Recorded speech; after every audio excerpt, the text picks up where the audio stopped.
નમસ્કાર વિદ્યાર્થી મિત્રો, તમારા બધાનું હાર્દિક સ્વાગત છે ઓરેકલ ફાઉન્ડેશનના ડિજિટલ માધ્યમ ઉપર. આજનો મારો વિષય છે બંધારણ, અને બંધારણ વિષયમાં પણ આપણે મળીએ છીએ રાષ્ટ્રપતિ. સૌથી પહેલા તો આપણે રાષ્ટ્રપતિનું પદ બંધારણમાં ક્યાં અનુચ્છેદમાં બતાવવામાં આવેલું છે, ત્યારબાદ તેના માટે શું જોગવાઈઓ છે, એમના કાર્યો શું છે, શક્તિઓ શું છે, એ તમામ વિશે આપણે માહિતી મેળવીશું. તો આ વિડીયોમાં બની રહેજો. અને આપણે બંધારણ વિશે છે ને એને કોઈ બોજ સ્વરૂપે નથી લેવાનું, એકદમ ખુશી મજાકથી જ્યારે માઇન્ડ ફ્રેશ હોય ત્યારે આ વિષયને ભણવાનું છે. તો આજનો મારો ટોપિક છે રાષ્ટ્રપતિ, જે આપણે ચાલુ કરીશું. તો ચાલો આપણે ચાલુ કરીએ. સૌથી પહેલા તો રાષ્ટ્રપતિ ભણતા પહેલા મારે તમારા લોકોને થોડી ઇન્ફોર્મેશન આપવી છે, જે છે કે રાષ્ટ્રપતિ છે એ ત્રણેય સેનાના વડા કહેવામાં આવે છે, જે આપણી આર્મી, નેવી અને એરફોર્સ છે. એના પછી દેશના પ્રથમ નંબરના નાગરિક કહેવામાં આવે છે. બરોબર, એવી થોડા ફેક્ટ છે જે આપણને ખબર હોવા જ જોઈએ. તમે બંધારણ વિશે છે એ માત્ર પરીક્ષાના દ્રષ્ટિકોણથી તૈયાર કરો એ વસ્તુ વ્યાજબી નથી. આમ જનતા છે જે ભારત દેશમાં, એને પણ બંધારણ વિશે શું છે, એના અંદર કઈ જોગવાઈઓ છે, એને લઈને થોડી ઘણી માહિતી તો હોવી જ જોઈએ. નો ડાઉટ પરીક્ષાના દ્રષ્ટિકોણથી ડીપમાં શીખવું પડે છે, પણ આ બંધારણ એવો વિષય છે કે જે આમ જનતા છે જે પરીક્ષાની તૈયારી નથી કરતા એને પણ ખબર હોવી જરૂરી છે. રાષ્ટ્રપતિને ચાલુ કરીએ. ચલો આપણે સૌથી પહેલા તો આપણને શું કહેવામાં આવ્યું છે કે રાષ્ટ્રપતિનું પદ છે એ ક્યાંથી લેવામાં આવ્યું છે. તો રાષ્ટ્રપતિનું પદ કહેવાય તો ક્યાંથી લેવામાં આવેલું છે? બ્રિટનથી લેવામાં આવેલું છે. આપણને ખબર છે અંગ્રેજો આપણને ગુલામ બનાવ્યો અને 100 વર્ષથી વધારે સમય એ લોકોએ આપણા ઉપર રાજ કર્યો હતો. બરોબર, હવે આપણે જ્યારે ભાગ 5માં ભણીશું સંસદ, ત્યારે આપણને ખબર પડશે કે જે આપણે સંસદીય પદ્ધતિ છે એ પણ આપણે બ્રિટનથી સ્વીકારેલી છે, જ્યારે રાષ્ટ્રપતિ છે એ પણ આપણે બ્રિટનથી સ્વીકારેલું છે. હવે જો આપણને ખબર હશે, હું અહીંયા બ્રિટનની વ્યવસ્થાની વાત કરું, બરોબર, તો બ્રિટનની વ્યવસ્થામાં આપણે અહીંયા 3 પાર્ટ પડે છે, જેવી રીતે તેવી રીતે બ્રિટનની વ્યવસ્થામાં પણ 3 પાર્ટ પડતા હતા. જો અહીંયા આવશે રાજા અથવા રાણીનું પદ, પછી આવશે એનું હાઉસ ઓફ એલ્ડર,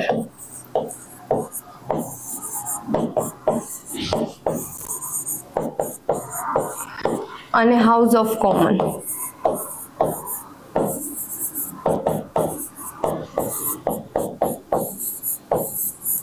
એમના આ સ્ટ્રક્ચર ઉપરથી આપણે આપણું સ્ટ્રક્ચર ઉતારેલું છે. તમને ખબર હશે કે જે આપણી સંસદીય વ્યવસ્થા છે તે આપણે બ્રિટનના બંધારણમાંથી સ્વીકારેલી છે. તો જે આ રાષ્ટ્રપતિનું પદ છે એ પણ આપણે ક્યાંથી સ્વીકાર્યું છે? તો બ્રિટનમાંથી. હવે જો એક વસ્તુ ખાસ ધ્યાન રાખજો, હું અહીંયા સમજાવું છું. જેવું બ્રિટનમાં રાજા રાણીનું પદ છે એવું જ આપણે જો ભારતની વાત કરીએ તો ભારતમાં આવું જ પદ કયું છે? તો આપણે કહી શકીએ કે રાષ્ટ્રપતિનું પદ છે. હા, કહી શકાય છે, કેમ કે જેવું પદ બ્રિટનમાં છે એવું ભારતમાં ક્યાં છે? તો ભારતમાં ક્યાં છે? રાષ્ટ્રપતિ. પછી તમે એમ કહો હાઉસ ઓફ એલ્ડર. એલ્ડર એટલે કે આપણે અહીંયા એવું ગૃહ કયું છે? તો રાજ્યસભા. અને હાઉસ ઓફ કોમન, તો એવું ગૃહ આપણે અહીંયા કયું છે? તો લોકસભા. હવે જે લોકોએ આપણને ગુલામ બનાવ્યા, 100 વર્ષથી વધારે સમય આપણા ઉપર શાસન કર્યું, જે લોકોએ, એ લોકોની જે પદ્ધતિ હતી એનાથી આપણે ટેવાઈ ગયા હતા. બરોબર, આપણે એ લોકોની પદ્ધતિથી, મતલબ કે આપણે એ લોકોને, જે આપણી જનતા હતી એ પણ એ લોકોના આખા સ્ટ્રક્ચરથી ટેવાયેલી હતી કે લોકસભા છે, રાજ્યસભા છે, પછી રાજા રાણીનું પદ હતું એ લોકોને. તો આપણે પણ એવું જ અહીંયા કરવા માંગતા હતા કે જે હતું એ જ, કાંઈ નવું લાવવાના નતા. પ્રમુખશાહી શાસનમાં કેવું હોય કે એક વ્યક્તિના હાથમાં તમામ સત્તા હોય, તો આપણે એવું કરવા નતા માંગતા, કેમ કે આપણે આપણા દેશને લોકશાહી દેશ બનાવવો હતો, એટલે કે લોકો દ્વારા લોકો વડે ચાલતું શાસન. તો આમાં તમે જોઈ શકો છો કે લોકો દ્વારા જે ચૂંટાયેલા લોકો છે એ જ રાષ્ટ્રપતિને ચૂંટે છે. મતલબ કે લોકોનું સીધું પ્રતિનિધિત્વ નથી જતું, પણ લોકો દ્વારા જે ચૂંટાયેલા પ્રતિનિધિ, એટલે કે MLA અને MP આપણે કહી શકીએ છીએ જે વિધાનસભાના સભ્યો છે અને સંસદના સભ્યો છે ઈ લોકો કોને ચૂંટે છે? રાષ્ટ્રપતિને. એટલે તમે એમ કહી શકો કે અહીંયા લોકોનું સીધું પ્રતિનિધિત્વ નહીં પણ કોઈ બીજા સ્ટેજ ઉપર એ લોકોનું પ્રતિનિધિત્વ જાય છે કે જેના લીધે તમે રાષ્ટ્રપતિની ચૂંટણી એમ કહી શકો ને કે આ પ્રમુખશાહી રીતે નથી, બરોબર ને? પ્રત્યક્ષ ભલે પરોક્ષ રીતે ચૂંટણી થાય છે પણ આમાં પ્રતિનિધિત્વ લોકોનું જ જાય છે ને. આપણે નહીં તો આપણે પ્રતિનિધિ જે રાષ્ટ્રપતિને ચૂંટે છે, બરોબર? તો સૌથી પહેલા તો આપણે એ વસ્તુ જોઈએ કે ક્યાંથી લાવ્યા, તો બ્રિટન. આ આખું સ્ટ્રક્ચર સમજાઈ ગયું છે. હવે જોવો કે આપણને પૂછે કે ભારતના રાષ્ટ્રપતિ છે એની સરખામણી કોની સાથે કરવામાં આવે છે, તો ભારતના રાષ્ટ્રપતિની સરખામણી બ્રિટનના રાજા સાથે કરવામાં આવે છે. કોની સાથે? બ્રિટનના રાજા, એટલે કે બ્રિટનના સમ્રાટ છે એની સાથે તમે કોની સરખામણી કરો છો? તો ભારતના રાષ્ટ્રપતિની સરખામણી કરો છો, બરોબર? કેમ કે આવું પદ ત્યાં છે તો એવું ને એવું જ પદ અહીંયા છે ને, તો આપણે આની સરખામણી આની સાથે કરી શકાય. પરોક્ષ ચૂંટણી દ્વારા નિયુક્ત કરવામાં આવે છે માટે જ ભારતને પ્રજાસત્તાક રાજ્ય કહેવામાં આવે છે. સમજો છો ને, એક રીતે ચૂંટણી થાય છે, નહીં કે કોઈ વંશ પરંપરાગત ભરાય છે. જો અહીંયા વંશ પરંપરાગત ભરાશે, રાજા રાણીનું પદ છે તો જો રાજા છે તો એનો દીકરો જ પાછો રાજા બનશે, પણ રાષ્ટ્રપતિમાં એવું નથી. શું થાય છે? પરોક્ષ રીતે ચૂંટણી કરવામાં આવે છે અને માટે પ્રજાસત્તાક રાજ્ય કહેવામાં આવે છે. જે પદ માટે ચૂંટણી થાય એટલે તમે સમજી શકો કે ચૂંટણી થતી હોય તો ઈ પદ પછી પ્રજાસત્તાક ન કહેવાય. પ્રજાસત્તાક એટલે તમે શું કહો કે કોઈ એવો હોદ્દો જે દેશનો સર્વોચ્ચ હોદ્દો છે ઈ વંશ પરંપરાગત ન ભરાતો હોય તો તે દેશને પ્રજાસત્તાક કહેવાય. તો આપણે પ્રજાસત્તાક કહેવાય. આપણા દેશનો સર્વોચ્ચ હોદ્દો કોણ છે? રાષ્ટ્રપતિ. જે વંશ પરંપરાગત ભરાતો નથી પરંતુ શાના દ્વારા ભરાય છે? તો ચૂંટણી દ્વારા. મતલબ ભારત દેશ માટે પ્રજાસત્તાક દેશ કહેવાય છે, બરોબર છે? હવે આપણે આગળ જોઈએ. હવે આગળ શું કહેવા માંગે છે કે અનુચ્છેદ 54. હવે તો જો સૌથી પહેલા તો આપણે એ સમજવું પડે કે રાષ્ટ્રપતિ છે એમનો ભાગ કયો, ક્યાંથી ક્યાં સુધી અનુચ્છેદ આવશે અને દરેક અનુચ્છેદમાં શું જોગવાઈ છે, બરોબર? તો સૌથી પહેલા તો જો ભાગ 5 જે કેન્દ્ર સરકારને ડિફાઇન કરે છે એના અંદર રાષ્ટ્રપતિ આવશે. ભાગ 5 ના અંદર રાષ્ટ્રપતિનો સમાવેશ થાય છે. અનુચ્છેદ યાદ રાખજો 52 થી લઈ અને અનુચ્છેદ 62 સુધી. ક્યાંથી લઈને? અનુચ્છેદ 52 થી લઈ અનુચ્છેદ 62 સુધી રાષ્ટ્રપતિના પદ માટે વ્યવસ્થા કરવામાં આવેલી છે. હવે હું તમને બીજી એક વસ્તુ કહું કે અનુચ્છેદ 52, તો અનુચ્છેદ 52 માં એમ લખવામાં આવેલું છે કે ભારતને એક રાષ્ટ્રપતિ હશે. ભારતને એક રાષ્ટ્રપતિ હશે.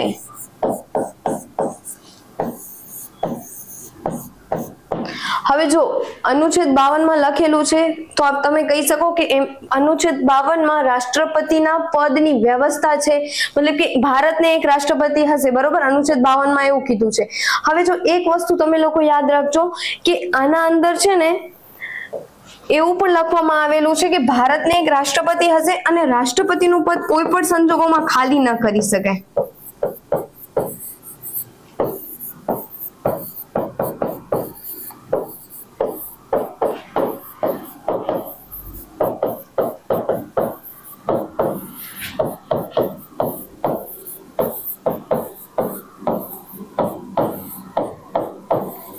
સમજો છો ને, રાષ્ટ્રપતિનું પદ એવું છે કે જે તમે કોઈ પણ સંજોગોમાં ખાલી કરી શકતા નથી અને ઈ પદ છે એને તમે લોકો નાબૂદ પણ કરી શકતા નથી બંધારણમાં. તો એક વસ્તુ સમજાય છે કે જે રાષ્ટ્રપતિનું પદ છે એ કોઈ પણ સંજોગોમાં ખાલી થઈ શકતું નથી. એક વસ્તુ ક્લિયર છે. 52 માં રાષ્ટ્રપતિના પદની વ્યવસ્થા કરવામાં આવેલી છે. આટલી વસ્તુ ડન છે. હા, હવે જો નેક્સ્ટ આપણે જોઈએ તો આવશે અનુચ્છેદ 53. અનુચ્છેદ 53 ના અંદર શું લખેલું છે કે રાષ્ટ્રપતિ છે ને એ કારોબારીના વડા છે.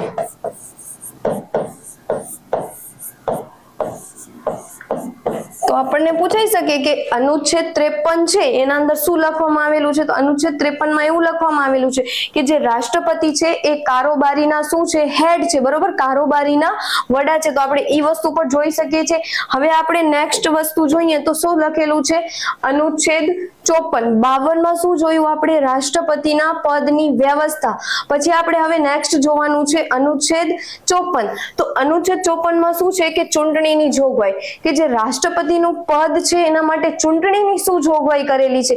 તો રાષ્ટ્રપતિના પદમાં ચૂંટણીની જોગવાઈમાં જોઈએ કે સંસદના બંને ગૃહના ચૂંટાયેલા સભ્યો અને રાજ્યની વિધાનસભાના ચૂંટાયેલા સભ્યો, દિલ્હી, પુડુચેરી અને જમ્મુ કાશ્મીરના ચૂંટાયેલા સભ્યો. હવે જો હું અહીંયા પહેલા મારી રીતે સમજાવું છું, પછી આપણે જે લખેલું છે એમાં જોશું શું લખેલું છે. જો પહેલા તો એક વસ્તુ ક્લિયર છે કે જે કેન્દ્ર છે તો એના અંદર બે ગૃહ છે, એક છે લોકસભા અને એક છે રાજ્યસભા. એવી રીતે આપણે જોઈએ રાજ્ય વિધાનમંડળ.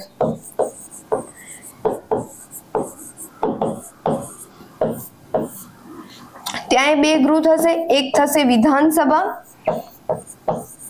અને એક થશે વિધાન પરિષદ.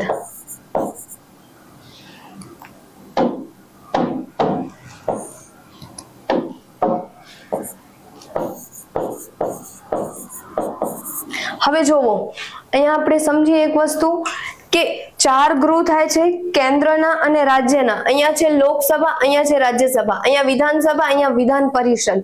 પણ જોવો અહીંયા શું લખ્યું છે કે બંને ગૃહના ચૂંટાયેલા સભ્યો, એટલે લોકસભાના અંદર અને રાજ્યસભાના અંદર માત્ર કયા સભ્યો વોટ કરી શકશે? તો માત્ર ચૂંટાયેલા, કે જે ચૂંટણી દ્વારા ચૂંટાયેલા છે. હવે જો અહીંયા આપણે સમજીએ તો લોકસભાના અંદર ટોટલ કેટલા સભ્ય છે? 545. એમાંથી બે છે એંગ્લો ઇન્ડિયન, જેની તો આપણે શું કરીએ છીએ? નિમણૂક કરીએ છીએ. બે એંગ્લો ઇન્ડિયનની ચૂંટણી કરવામાં આવતી નથી. તો અહીંયા ચૂંટાયેલા સભ્ય કેટલા થાય છે? લોકસભાના 543, જેના માટે શું કરવામાં આવે છે? ચૂંટણી કરવામાં આવે છે.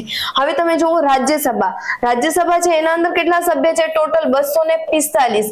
તમને ધ્યાન હશે કે રાજ્યસભામાં 12 સભ્યની નિમણૂક કરવામાં આવે છે રાષ્ટ્રપતિ દ્વારા, જે કલા, વિજ્ઞાન, સાહિત્ય અને સમાજ સેવામાંથી હોય છે, બરોબર. પણ હવે જો 245 માંથી 12 જાય એટલે કેટલા આવે? 233. તો તમે જોઈ શકો છો કે રાજ્યસભામાં જે છે ચૂંટાયેલા ઈ કેટલા છે? 233. કારણ કે 12 કેવા છે? નિમણૂક પામેલા છે. તો તમે જોઈ શકો છો કે કેન્દ્રમાં 543 લોકસભામાં ચૂંટાયેલા, એટલે તમે અહીંયા લખી શકો કે 543 શેના છે? તો લોકસભાના. 233 શાના છે? તો રાજ્યસભાના. આ વાત કરી આપણે કેન્દ્રની. હવે આપણે જોવાનું છે રાજ્ય વિધાનમંડળ. રાજ્ય વિધાનમંડળમાં શું છે? વિધાનસભા અને વિધાન પરિષદ.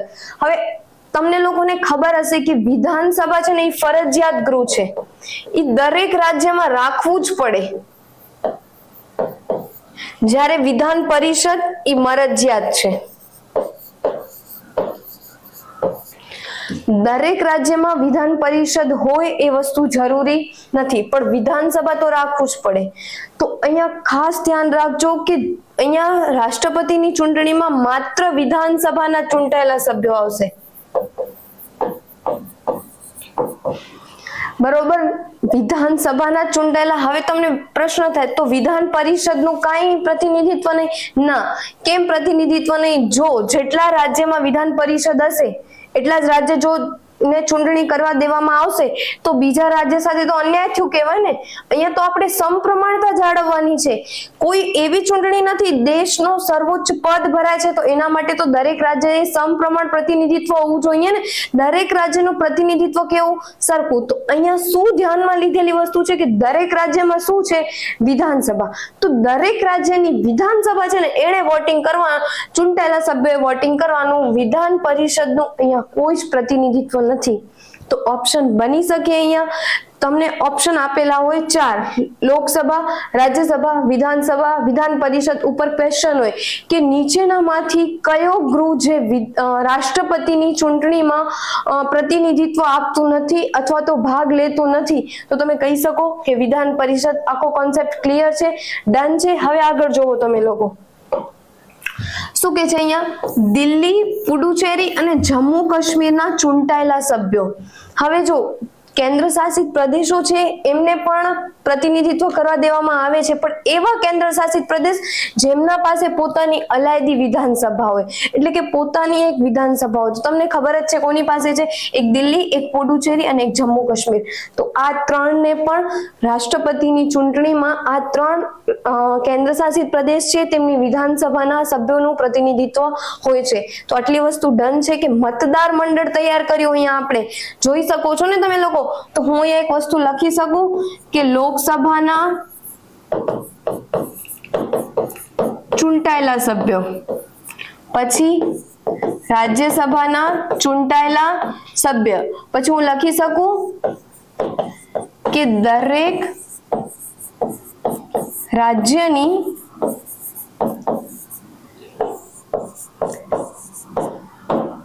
વિધાનસભાના ચૂંટાયેલા સભ્ય, અને પછી શું લખશો કે એક તો દિલ્હી, એક પુડુચેરી અને એક આવશે જમ્મુ એન્ડ કાશ્મીર, એની વિધાનસભાના ચૂંટાયેલા સભ્યો.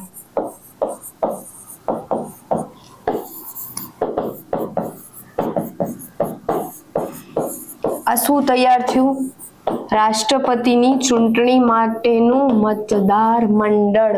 સમજાય છે આ વસ્તુ? આટલું મતદાર મંડળ છે જે રાષ્ટ્રપતિની ચૂંટણીના અંદર ભાગ લેશે.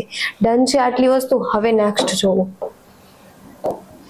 શું કે છે આગળ આપણને. અનુચ્છેદ 55 જે રાષ્ટ્રપતિની ચૂંટણીની પ્રક્રિયા સમજાવે છે. હવે જોવો, તમને લોકોને વિચાર આવે કે રાષ્ટ્રપતિની ચૂંટણી જે થાય છે બરોબર, એના અંદર કોણ ભાગ લઈ શકે, કોણ ભાગ ન લઈ શકે, એ આખો આપણે કોન્સેપ્ટ ક્લિયર કર્યો. કેમ કે તમને ખબર હશે કે રાષ્ટ્રપતિની ચૂંટણીના અંદર દરેક નાગરિક વોટ કરી શકતા નથી. તો આપણે આખું મતદાર મંડળ સમજાવ્યું કે કોણ કોણ વોટિંગ કરી શકે છે, કેમ કે આપણે લોકો ત્યાં વોટ જઈને કરી શકતા નથી. હવે જો શું કે છે કે હવે જો રાષ્ટ્રપતિની ચૂંટણીમાં જો કોઈ વ્યક્તિએ ઊભા રહેવું છે તો સૌથી પહેલા એને પ્રસ્તાવ અને ટેકા ભેગા કરવાના હોય છે. હવે જો એક વસ્તુ સમજી લો કે આજે સમજો કે દેશમાં કોઈ પણ વ્યક્તિ છે, એ ધારે છે કે મારે રાષ્ટ્રપતિ બનવું છે, ભલે ને હું ચૂંટણી ના જીતું પણ એકવાર હું મારું નામ તો નોંધાવું ને એના અંદર. તો જો એનાથી શું થશે, એક તો ચૂંટણી પંચ છે એનો ખર્ચ વધી જશે, એની મહેનત વધી જશે, અને પ્લસ પોઈન્ટ એ છે કે એક તો આમ જનતા દુખી થશે. એટલે એના અંદર દરેક વ્યક્તિને વોટ કરવા, દરેક વ્યક્તિએ પોતાનું નામ લખાવવા માટે નથી જઈ શકતા. પહેલા તો તમે જોવો કે અહીંયા એ લોકોએ પ્રક્રિયા જેટલી અઘરી રાખી છે. તમારે નામ નોંધાવવું છે તોય પણ તમારા સાથે આટલા પ્રસ્તાવક ને આટલા ટેકેદાર હોવા જોઈએ, તો જ તમે લોકો રાષ્ટ્રપતિની ચૂંટણીમાં ઊભા રહી શકો. હવે જો અહીંયા તમે સમજો કે જો લોકસભાની વાત કરીએ આપણે, હોવું જોઈએ ને બીજા 50 સભ્યો સમર્થન આપેલું છે. હવે જો તમને લોકો આપણે અહીંયા વાત કરીએ, એક તો લોકસભા, એક આવશે રાજ્યસભા, ને પ્લસ આપણે જે વિધાનસભાઓની વાત કરી કે 28 રાજ્ય પ્લસ 3 કેન્દ્ર શાસિત, એટલે 31 જે વિધાનસભાઓ છે એના અંદર જે આપણે મતદાર મંડળ જોયું એ લોકસભાના ચૂંટાયેલા, રાજ્યસભાના ચૂંટાયેલા, અને આ 31 જે વિધાનસભાઓ છે એના ચૂંટાયેલા સભ્યો, મતલબ એક મતદાર મંડળ તૈયાર થયું. એનામાંથી તમે જોવો જે વ્યક્તિએ વોટ માટે ઉભા રહેવું છે ને એને 50 વ્યક્તિ છે ને એને શું કરતા હોવા જોઈએ, એને પ્રસ્તાવને ટેકો આપતા હોવા જોઈએ. પ્રસ્તાવ એક તો જો એક 50 વ્યક્તિ છે જે એનો પ્રસ્તાવ છે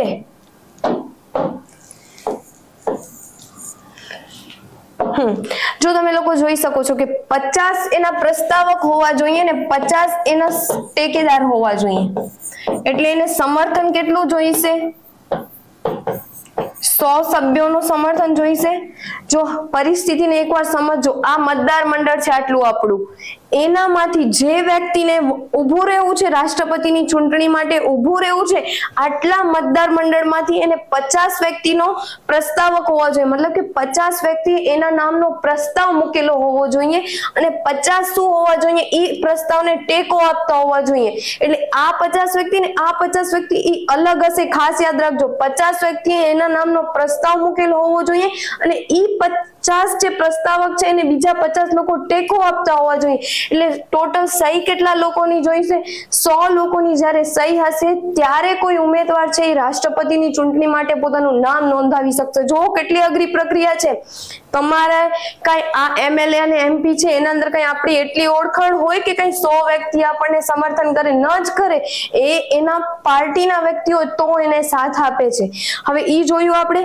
પછી જો આરબીઆઈ માં 15,000 રૂપિયા જમા કરાવવાના છે, કોઈ આજુબાજુની બેંકમાં નહીં, ક્યાં જમા કરાવવાના છે 15,000? આરબીઆઈ માં, બરોબર. અને પછી જોવો કે જો કુલ મત છે એને 6ઠ્ઠા ભાગના મત ન મળે, રાષ્ટ્રપતિની ચૂંટણીમાં જેટલું ટોટલ વોટિંગ થાય છે એના કુલ મતના 1/6 તમે કહી શકો 6ઠ્ઠા ભાગના મત નથી મળતા, તો એ વ્યક્તિની જે ડિપોઝિટ 15,000 રૂપિયા જમા કરાવી હતી એ શું કરી લેવામાં આવશે? તો જપ્ત કરી લેવામાં આવશે. એક વસ્તુ ક્લિયર થાય છે તમને લોકોને કે ઈ વ્યક્તિની જે ડિપોઝિટ છે જપ્ત થઈ જશે. જો 15,000 રૂપિયા ભર્યા છે જે અને 1/6 ભાગના વોટ નહીં મળે તો ડિપોઝિટ શું થઈ જશે? જપ્ત થઈ જશે. હવે આગળ જુઓ, મતદાર મંડળ દ્વારા મતદાન કરવામાં આવે છે અને જો ઉમેદવાર કુલ મતોના 50% પ્લસ 1 વોટ મળે તો તે વ્યક્તિને વિજેતા જાહેર કરવામાં આવે છે. હવે તમે લોકો એક વસ્તુ જોવો કે આપણે અહીંયા કેવી રીતે નોર્મલી ચૂંટણી થાય છે, લોકસભા અને વિધાનસભાની વાત કરીએ તો આ બેમાં એક જ નિયમ લાગુ પડે છે, ફર્સ્ટ પાસ્ટ ધ પોસ્ટ. શું છે કે વધુ મતના આધારે વિજેતા, છે કે નહીં?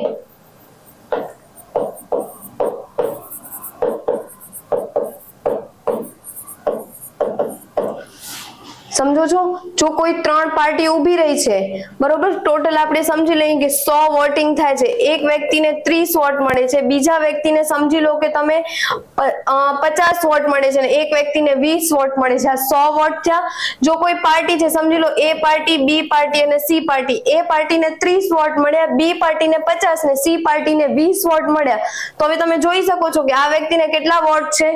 50 વોટ છે, બરોબર. તો આ વ્યક્તિ શું થઈ જશે? વિજેતા. તમે જોઈ શકો છો કે જો એને માત્ર કેટલા વ્યક્તિ પસંદ કરે છે? અડધા. 100 માંથી અડધા જ વ્યક્તિ પસંદ કરે છે. જો અડધી વસ્તી તો એને પસંદ નથી કરતી, છતાં પણ એ વ્યક્તિ શું બની જશે? વિજેતા બની જશે. તમે જોવો છો ને 50 વ્યક્તિના સમર્થનમાં છે, પણ જ્યારે જો 50 વ્યક્તિ તો એના અગેન્સ્ટમાં પણ છે ને, છતાં પણ એ વ્યક્તિ શું બની જશે? વિજેતા. તો અહીંયા તમે જોઈ શકો છો કે રાષ્ટ્રપતિની ચૂંટણી છે ને એ આ મેથડ થી નહીં થાય. રાષ્ટ્રપતિની ચૂંટણીમાં કમ્પલસરી જે વ્યક્તિએ વિજેતા થવું હશે ને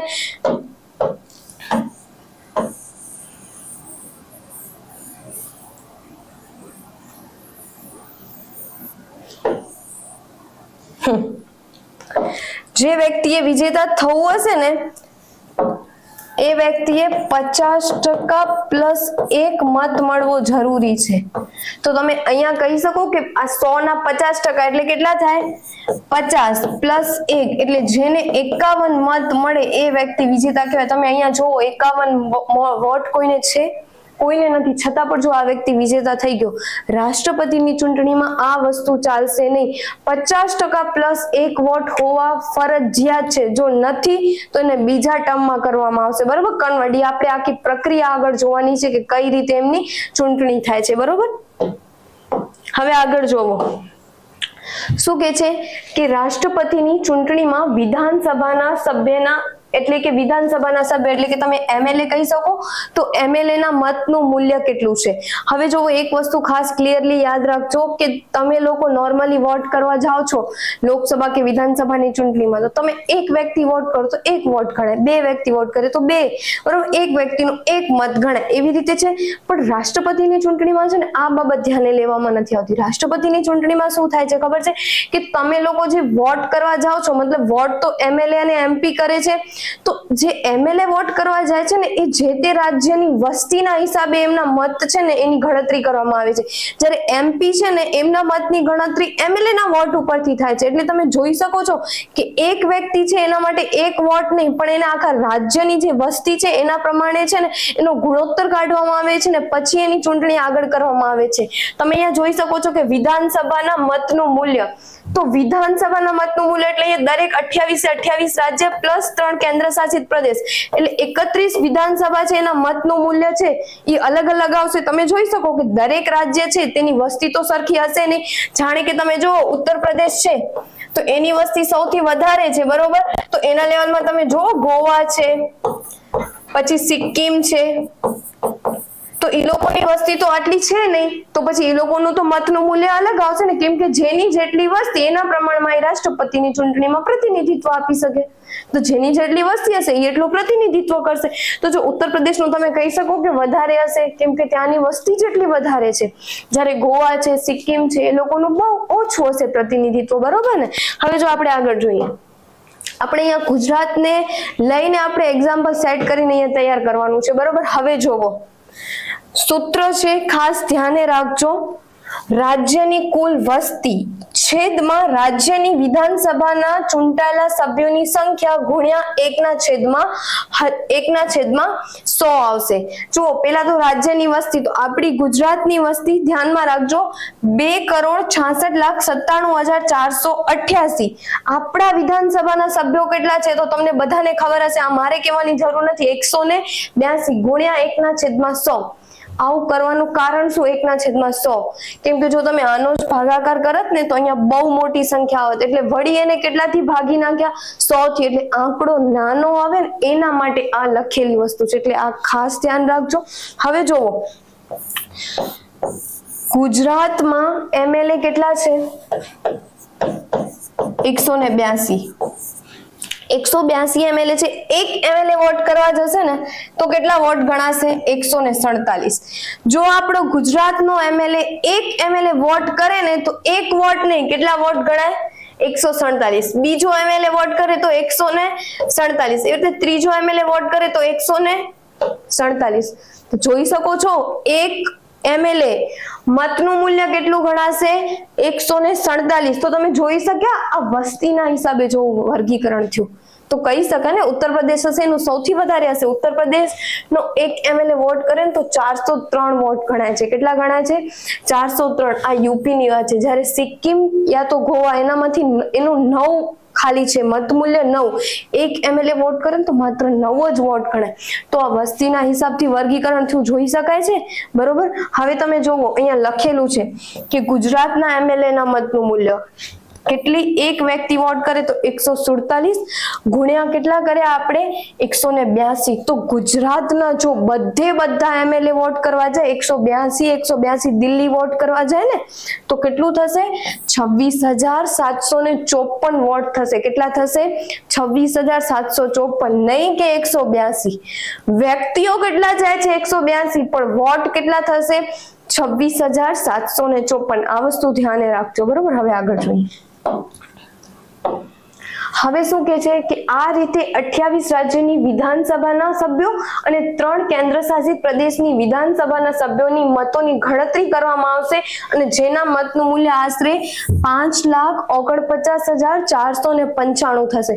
જોયું, આ 28 રાજ્ય પ્લસ 3 કેન્દ્રશાસિત પ્રદેશ એટલે 31 તમે કહી શકો કે રાજ્યોનું પ્રતિનિધિત્વ જાય છે અને વોટ કેટલા થશે?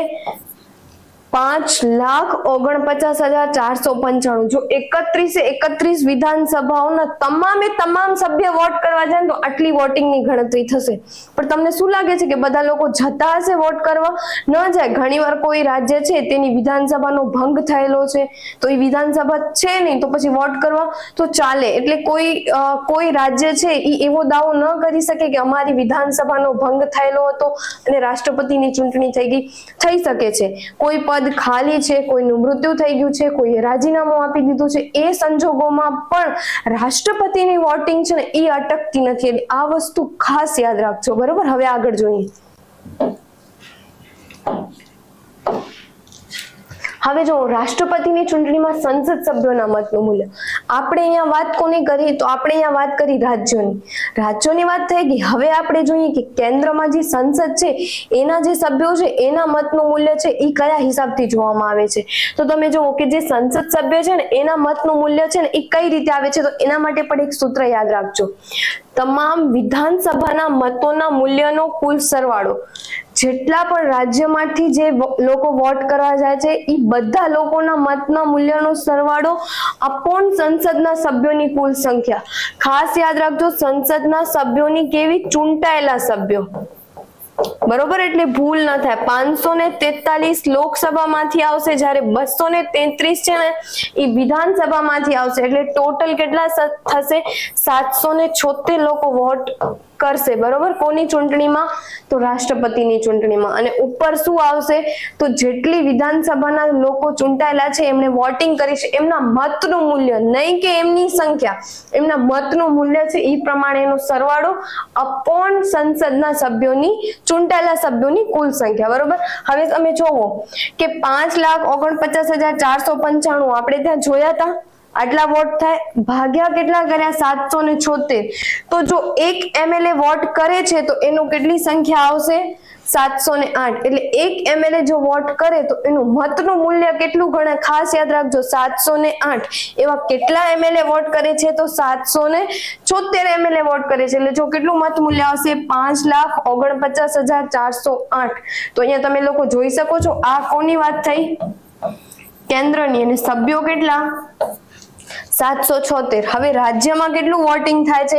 તો રાજ્યમાં આપણને ખબર છે આટલું, 5,49,495. આનો તમે ટોટલ મારો ને એટલે તમને ખબર પડે કે જો રાષ્ટ્રપતિની ચૂંટણીમાં દરેકે દરેક રાજ્યની વિધાનસભા, દરેકે દરેક કેન્દ્ર છે જેનામાં વિધાનસભા છે એ લોકો, અને જો સંસદના તમામે સભ્ય વોટ કરે ને તો એમનું મત મૂલ્ય આ બેનું ટોટલ આવે ને એટલું થાય, બરોબર?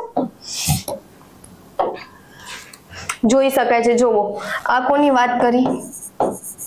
રાજ્યોની. આ કોની વાત કરી? કેન્દ્ર. કેટલું આવે? 10,98,903 વોટિંગ થાય, બરોબર? જો બધા વ્યક્તિ હાજર હોય ને તો આના ઉપરથી ક્વેશ્ચન નીકળી શકે કે રાષ્ટ્રપતિના વોટ એટલે કે મતનું મૂલ્ય કેટલું છે? જો તમામ વ્યક્તિ વોટ કરે છે તો 10,98,903 મત મૂલ્ય થાય, બરોબર છે ને? હવે આગળ જોવો કેવી રીતે છે. ચૂંટણીના સિદ્ધાંત અને મતની ગણતરી કયા હિસાબથી થાય છે? તો જો અહીંયા સિદ્ધાંત આપેલો છે, સમપ્રમાણ પ્રતિનિધિત્વ સિદ્ધાંત. આપણે લોકો ખબર છે સ્કૂલમાં દાખલા ગણતા હતા, આટલાએ આટલા તો આટલાએ કેટલા, યાદ છે ને સિદ્ધાંત? તો જો અહીંયા પણ એવી રીતે જ કરવામાં આવશે કે આટલાએ આટલા તો આટલાએ કેટલા, યાદ છે ને? આપણે આવી રીતે કરતા, આટલાએ આટલા તો આટલાએ કેટલા. પછી આપણે શું કરીએ? આવી રીતે ચોકડી ગુણાકાર, યાદ છે ને આ પેટર્ન? હવે આ પેટર્ન થી જો રાષ્ટ્રપતિની ચૂંટણીમાં વોટ થાય તો હું તમને સમજાવું કે આ કેવી રીતે મેથડ હશે.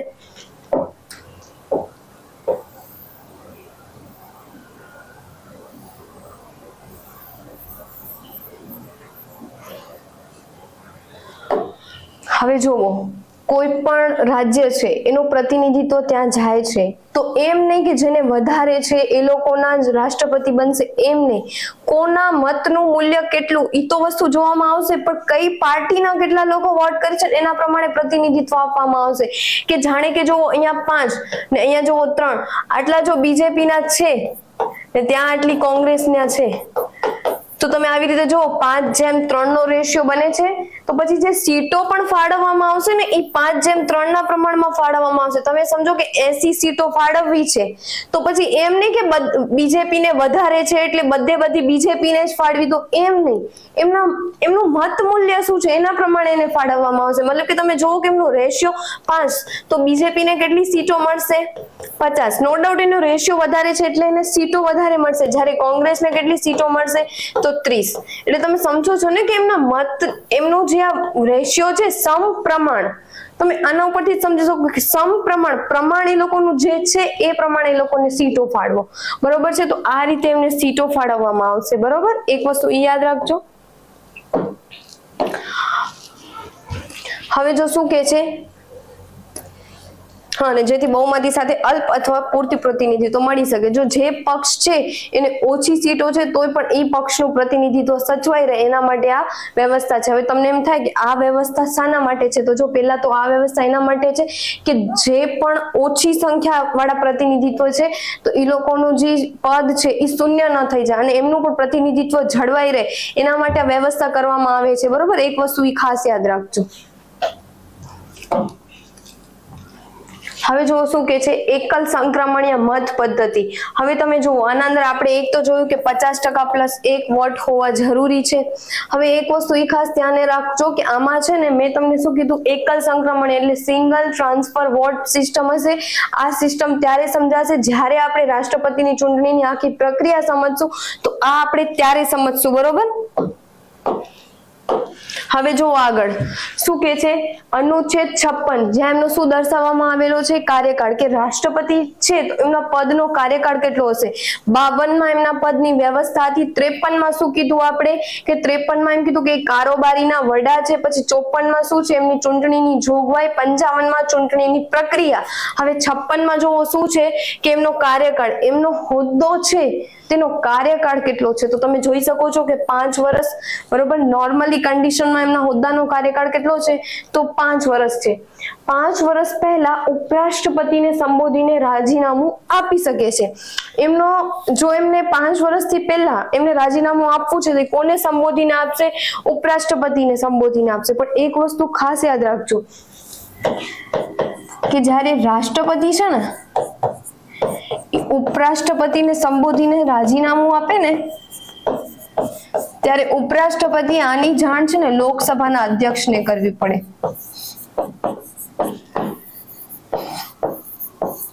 બરોબર. એટલે તમને એમ પૂછાય કે રાજીનામું એ આપે કોને છે, તો એ ઉપરાષ્ટ્રપતિને આપે છે. પણ ઉપરાષ્ટ્રપતિ છે યાની જાણ કોને કરશે, તો એની જાણ કરશે એ લોકસભાના અધ્યક્ષને. હવે આગળ જો આ વસ્તુ જોઈ, બંધારણનું ઉલ્લંઘન કરવા બદલ રાષ્ટ્રપતિના અનુચ્છેદ 61 અનુસાર મહાભિયોગ દ્વારા પદ પરથી દૂર કરી શકાય. અહીંયા એ કહેવામાં આવે છે કે એમનું પદ કઈ કઈ પરિસ્થિતિમાં ખાલી થશે. તો પહેલા આપણે જોયું કે રાજીનામું આપે તો, પછી નંબર 2 શું લખેલું છે કે બંધારણનું ઉલ્લંઘન કરે છે. બંધારણમાં જે લખેલું છે એના અનુસાર કામ નથી કરતા તો અનુચ્છેદ 61 જેને મહાભિયોગની પ્રક્રિયા કહેવામાં આવે છે એ પદ્ધતિ દ્વારા એમને શું કરવામાં આવે છે, તો એમને એમના પદ પરથી દૂર કરવામાં આવે છે. જોઈ શકો છો ને, જો બંધારણનું ઉલ્લંઘન, એક જ કારણ તમને એક્ઝામમાં પૂછાઈ શકે, કાર્ય કરવા અસમર્થ છે, માંદગી છે, કોઈ પણ કારણ લખે કે કયા, અને ઓપ્શનમાં ચોથું ઓપ્શન હોય કે બંધારણનું ઉલ્લંઘન, કયા કારણોસર એમનો હોદ્દો ખાલી થાય, તો માત્ર એક જ કારણ કયું છે, બંધારણનું ઉલ્લંઘન. અસમર્થતા, દુર્વ્યવહાર એવું કાંઈ જ નહીં આવે, માત્ર બંધારણનું ઉલ્લંઘન. બરોબર. હવે આગળ જુઓ, રાષ્ટ્રપતિ પોતાના પદનો કાર્યકાળ સમાપ્ત થયા પછી પણ ત્યાં સુધી ધારણ કરે છે જ્યાં સુધી તેમનો ઉત્તરાધિકારી તેમનો પદ ગ્રહણ કરીને ફરીથી રાષ્ટ્રપતિ તરીકે ન ચૂંટાય. 5 વર્ષ એમની કન્ડિશન, એમનો ટર્મ છે એ પૂરો થઈ ગયો છે, પણ હજી બીજા રાષ્ટ્રપતિ પોતાનું પદ ગ્રહણ નથી કર્યો તો ત્યાં સુધી રાષ્ટ્રપતિ છે એ પોતાના પદ ઉપર કાર્ય કરે છે. બરોબર. એટલે તમે એ પણ જોઈ શકો છો એક વસ્તુ. હવે શું છે કે જો રાષ્ટ્રપતિ, જો શું કે છે કે રાષ્ટ્રપતિ છે, બરોબર, જો રાષ્ટ્રપતિ ઇન કેસ કોઈ પણ સિચ્યુએશનમાં ઈ નથી, હવે તમે જો અહીંયા સિચ્યુએશન ને સમજો, જો એમનું મૃત્યુ થાય છે, મૃત્યુ નથી થતું તો એ રાજીનામું આપી દે છે, યા તો એ માંદગીમાં છે, યા તો એમણે રેસ્ટ લીધો છે એટલે અવકાશ છે, અથવા તો એ વિદેશ પ્રવાસ ઉપર છે, કોઈ પણ અસમર્થ છે કામ કરવા માટે, કોઈ પણ કારણ હોઈ શકે, ઈ સમયમાં રાષ્ટ્રપતિ દેશનું સર્વોચ્ચ પદ, ખાલી તો ચાલે નહીં, તો શું કરવામાં આવે છે, જે ઉપરાષ્ટ્રપતિ છે ને એમને શું બનાવી દેવામાં આવે છે, કાર્યકારી રાષ્ટ્રપતિ. આ તમે કારણ છે ને લખી દેજો કે કયા કારણોસર ઉપરાષ્ટ્રપતિ છે એ કાર્યકારી રાષ્ટ્રપતિ બનશે. તો આટલા કારણમાંથી જો કોઈ કારણ છે તો ઓકે છે. સમજો છો ને આ વસ્તુ કે કયા કારણોસર ઉપરાષ્ટ્રપતિ છે એ કાર્યકારી રાષ્ટ્રપતિ બને. તો કોઈ પણ કારણ હોઈ શકે કે રાષ્ટ્રપતિ છે એમનું મૃત્યુ થઈ ગયું છે, એમને રાજીનામું આપવું છે, એ માંદગીમાં છે, કોઈ રજા ઉપર છે, વિદેશ પ્રવાસ છે, કાર્ય કરવા અસમર્થ છે, આ સિચ્યુએશનમાં એ બને છે. પણ જો એક વસ્તુ યાદ રાખજો કે જો તેમનું મૃત્યુ થઈ જાય છે, યા તો એ રાજીનામું આપી દે છે, મતલબ કે આ પરમેનન્ટલી એમનો હોદ્દો છે એ ખાલી થઈ ગયેલો ગણે, આ સિચ્યુએશનમાં તો એ પાછા આવશે.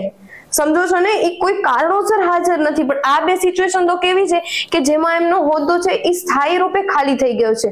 હવે એમનો હોદ્દો છે એ જો સ્થાયી રૂપે ખાલી થઈ ગયો છે તો બીજા રાષ્ટ્રપતિની ચૂંટણી તો કરવી પડશે. એક વસ્તુ ખાસ ધ્યાને રાખજો કે એમની ચૂંટણી છે ને વધીને 6 માસની અંદર થઈ જ જવી જોઈએ. કેટલા માસની અંદર? 6 મહિનામાં નવા રાષ્ટ્રપતિના પદ માટે ચૂંટણી થવી ખાસ જરૂરી છે. એટલા ટાઈમ માટે શું કરવામાં આવે છે, કાર્યકારી રાષ્ટ્રપતિ બનાવવામાં આવે છે. જે કોણ બને છે તો ઉપરાષ્ટ્રપતિ બને છે. એટલી ક્લિયર છે?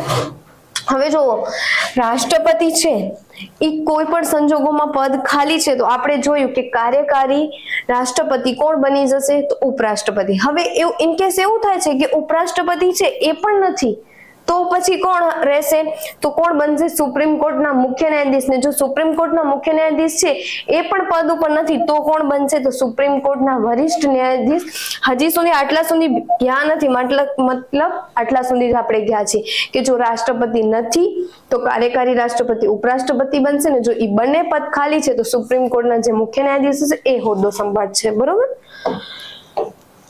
હવે આગળ જોઈ શકો છો શું લખેલું છે? અનુચ્છેદ 57. અનુચ્છેદ 57 માં શું છે કે પુનઃ ચૂંટાવા માટે યોગ્યતા ધરાવે છે. એવું નથી કે રાષ્ટ્રપતિ છે એ એકવાર રાષ્ટ્રપતિ બની ગયા પછી દેશમાં બીજી વાર કોઈ દિવસ રાષ્ટ્રપતિ બની શકતા નથી, એવું નથી. એ પુનઃ ચૂંટાઈ શકે છે, મતલબ કે પુનઃ ચૂંટાવા માટેની યોગ્યતા ધરાવે છે. બરોબર.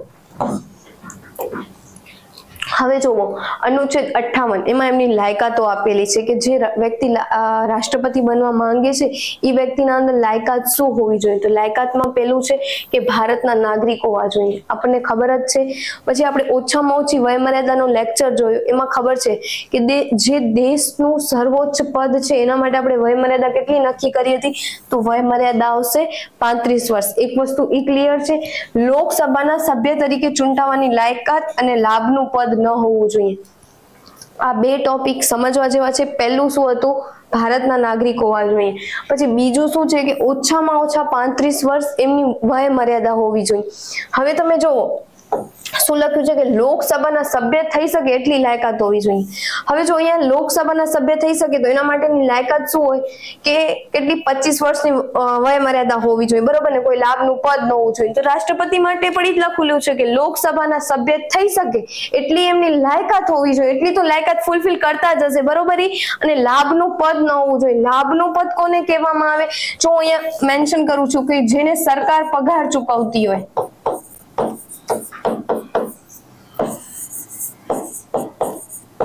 લાભનું પદ એટલે તમે એમ કહી શકો કે જેને સરકાર પગાર ચૂકવે છે. બરોબર. સરકાર છે એને મહેનતાણું આપે છે તો એવા પદને શું કહેવામાં આવે છે? લાભનું પદ. તો જો કોઈ લાભનું પદ હશે તો એ વ્યક્તિ છે એ રાષ્ટ્રપતિ બની શકતા નથી, મતલબ એની લાયકાતમાં લખેલું છે. બરોબર. કે એ વ્યક્તિ પાછા રાષ્ટ્રપતિ ન બની શકે. હવે આગળ જોવો, લાભના પદ તરીકે નહીં ગણવામાં આવતા વ્યક્તિઓ 4 આપેલા છે. એક છે રાષ્ટ્રપતિ, એક છે રાજ્યના રાજ્યપાલ, એક છે ઉપરાષ્ટ્રપતિ ને એક છે સંઘ કે રાજ્યના મંત્રી. આ 4 વ્યક્તિ જો હોદ્દા ઉપર છે તો એમને લાભનું પદ ન ગણવામાં આવે. એક્ઝામ્પલ હું અહીંયા એક જ સેટ કરીશ, ડાયરેક્ટ લાઈટ થઈ જશે. રાષ્ટ્રપતિની વાત કરો, હાલમાં જો રાષ્ટ્રપતિ દ્રૌપદી મુર્મુ છે, નેક્સ્ટ જ્યારે પણ રાષ્ટ્રપતિની ચૂંટણી થશે પાછું એમને ચૂંટણીમાં ઉભા રહેવું છે.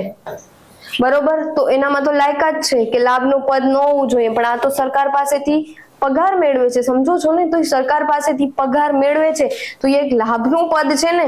પણ અહીંયા યાદ રાખજો કે જો કોઈ વ્યક્તિ આ 4 કન્ડિશનમાં છે અને એને પાછા એ જ પદ માટે વોટિંગ કરવું છે યા તો એના ઉપલા પદ માટે, તો પછી એને ઈ કરી શકશે, એને લાભનું પદ નહીં ગણવામાં આવે. જો કોઈ ઉપરાષ્ટ્રપતિ છે જે હાલમાં જગદીપ ધનખડ છે, બરોબર, ઈ શું છે? ઉપરાષ્ટ્રપતિ છે આપણા. હવે તમે અહીંયા એક વસ્તુ જોવો કે આ જગદીપ ધનખડ છે એ ઉપરાષ્ટ્રપતિ છે તો એમની એવી વીસ તો હોય કે મારે રાષ્ટ્રપતિ બનવું છે અને એમનો હોદ્દાનો કાર્યકાળ ચાલુ છે અને એ સમયમાં રાષ્ટ્રપતિના ઇલેક્શન થાય છે અને આમને એના માટે ઉમેદવારી નોંધાવી છે, તો તમે યાદ રાખજો કે એ ટાઈમે એમને ઈ નહીં કહેવામાં આવે કે તમારી પાસે તો લાભનું પદ છે ઉપરાષ્ટ્રપતિનું એટલે તમે નામ ન નોંધાવી શકો, પરંતુ ઈ નોંધાવી શકશે. જો આ 4 સિચ્યુએશનમાં કોઈ વ્યક્તિ છે તો એને લાભના પદની છૂટ આપવામાં આવે છે. આ વસ્તુ ખાસ યાદ રાખજો. બરોબર. કયા કયા પદ છે? એક છે રાષ્ટ્રપતિ, ઉપરાષ્ટ્રપતિ, રાજ્યના રાજ્યપાલ અને શું કે સંઘ કે રાજ્યના કોઈ પણ મંત્રી. આપણને ખબર જ છે કે નરેન્દ્ર મોદી જ્યારે ગુજરાતમાં મુખ્યમંત્રી હતા ત્યારે તેમણે વારાણસી અને વડોદરા 2 બેઠક ઉપરથી કેન્દ્રની ચૂંટણી લડી હતી. તો તમે જોઈ શકો છો ને, ઓલરેડી એ મુખ્યમંત્રી છે છતાં પણ જો ચૂંટણી લડે છે તો મતલબ લડી શકાય છે. બરોબર ને? એના માટે છૂટ છે. હવે આગળ જો શું છે અનુચ્છેદ 59, એનામાં શું આપેલી છે? શરતો આપેલી છે. એમના હોદ્દો છે એની થોડી શરતો છે એ આપણે જોઈ લઈએ. રાષ્ટ્રપતિ સંસદના કોઈ ગૃહ અથવા રાજ્ય વિધાનમંડળના કોઈ ગૃહના સભ્ય હોવા જોઈએ નહીં, અને જો સંસદના કોઈ ગૃહ અથવા રાજ્ય વિધાનમંડળના કોઈ ગૃહના સભ્ય જો રાષ્ટ્રપતિ તરીકે ચૂંટાય તો એ તારીખથી એમને પોતાનો હોદ્દો છે એ ખાલી કરવો પડે. જોઈ શકો છો ને, લોકસભા, રાજ્યસભા, વિધાનસભા અને વિધાન પરિષદ, આ 4 ગૃહ છે. આ કેન્દ્રના 2 ગૃહ, આ 2 રાજ્યના ગૃહ છે. આ 4 ગૃહમાંથી કોઈ પણ મંત્રી તરીકે જો રાષ્ટ્રપતિ કોઈ પણ મંત્રી તરીકે છે અને રાષ્ટ્રપતિની ચૂંટણી લડી અને જીતી ગયા તો પછી એમને આ 4 જગ્યાએ જે એમના હોદ્દા છે ને, મતલબ આ 4 માંથી જ્યાં પણ હોદ્દો હોય ને ત્યાં એમને ખાલી કરી નાખવો પડે. નહીતર જો એ ખાલી ન કરે ને તો રાષ્ટ્રપતિનો હોદ્દો છે ને જતો રહેશે. એટલે એક વસ્તુ યાદ રાખજો કે તમારી પાસે આ 4 મંત્રી, બરોબર ને, આ 4 ગૃહ છે એનામાં કોઈ પણ હોદ્દો છે તો એને ખાલી કરી નાખવાનો જો તમે રાષ્ટ્રપતિની ચૂંટણીમાં વિજેતા થઈ જાઓ છો તો, બરોબર. હવે આગળ શું કે છે આપણને કે રાષ્ટ્રપતિ અન્ય કોઈ લાભનું પદ ધરાવી શકતા નથી ને રાષ્ટ્રપતિ ભાડું આપ્યા વગર જે સંસદ ભવન છે ને એના અંદર ઈ રહી શકે છે, બરોબર. એની એમને છૂટ આપવામાં આવેલી છે. હવે આગળ જોવો, અનુચ્છેદ 60 શપથવિધિ યોજવામાં આવશે. સર્વોચ્ચ અદાલતના મુખ્ય ન્યાયાધીશ અથવા તો સર્વોચ્ચ અદાલતના વરિષ્ઠ ન્યાયાધીશ શું કે છે કે અહીંયા શપથવિધિ યોજાય તો એમને શપથ કોણ લેવડાવશે એમના પદના, તો એ કોણ લેવડાવશે તો સર્વોચ્ચ અદાલતના મુખ્ય ન્યાયાધીશ.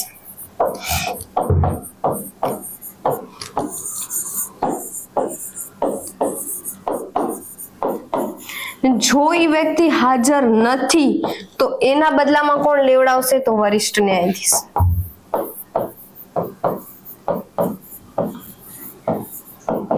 આટલી વસ્તુ ક્લિયર થાય છે કે જો સુપ્રીમ કોર્ટના મુખ્ય ન્યાયાધીશ હાજર નથી તો એમને એમના પદના શપથ કોણ લેવડાવશે તો વરિષ્ઠ ન્યાયાધીશ એમને એમના હોદ્દાના શપથ લેવડાવે છે. કોને તો રાષ્ટ્રપતિને. અહીંયા આપણે કેટલા અનુચ્છેદ જોયા? 60. પહેલા આપણે 52 માં શું છે તો 52 માં છે કે રાષ્ટ્રપતિના પદની વ્યવસ્થા, મતલબ કે ભારતને એક રાષ્ટ્રપતિ હશે અને આ હોદ્દો તમે કોઈ પણ સંજોગોમાં ખાલી કરી શકતા નથી. 53 શું આવશે તે કારોબારીના શું હશે હેડ, કારોબારીના વડા હશે. 54 માં આવશે ચૂંટણીની જોગવાઈ. 55 માં આવશે કે ચૂંટણીની પ્રક્રિયા. પછી 56 માં શું હતું તો 56 માં આપણે જોઈ શકીએ કે એમનો કાર્યકાળ આવશે, બરોબર.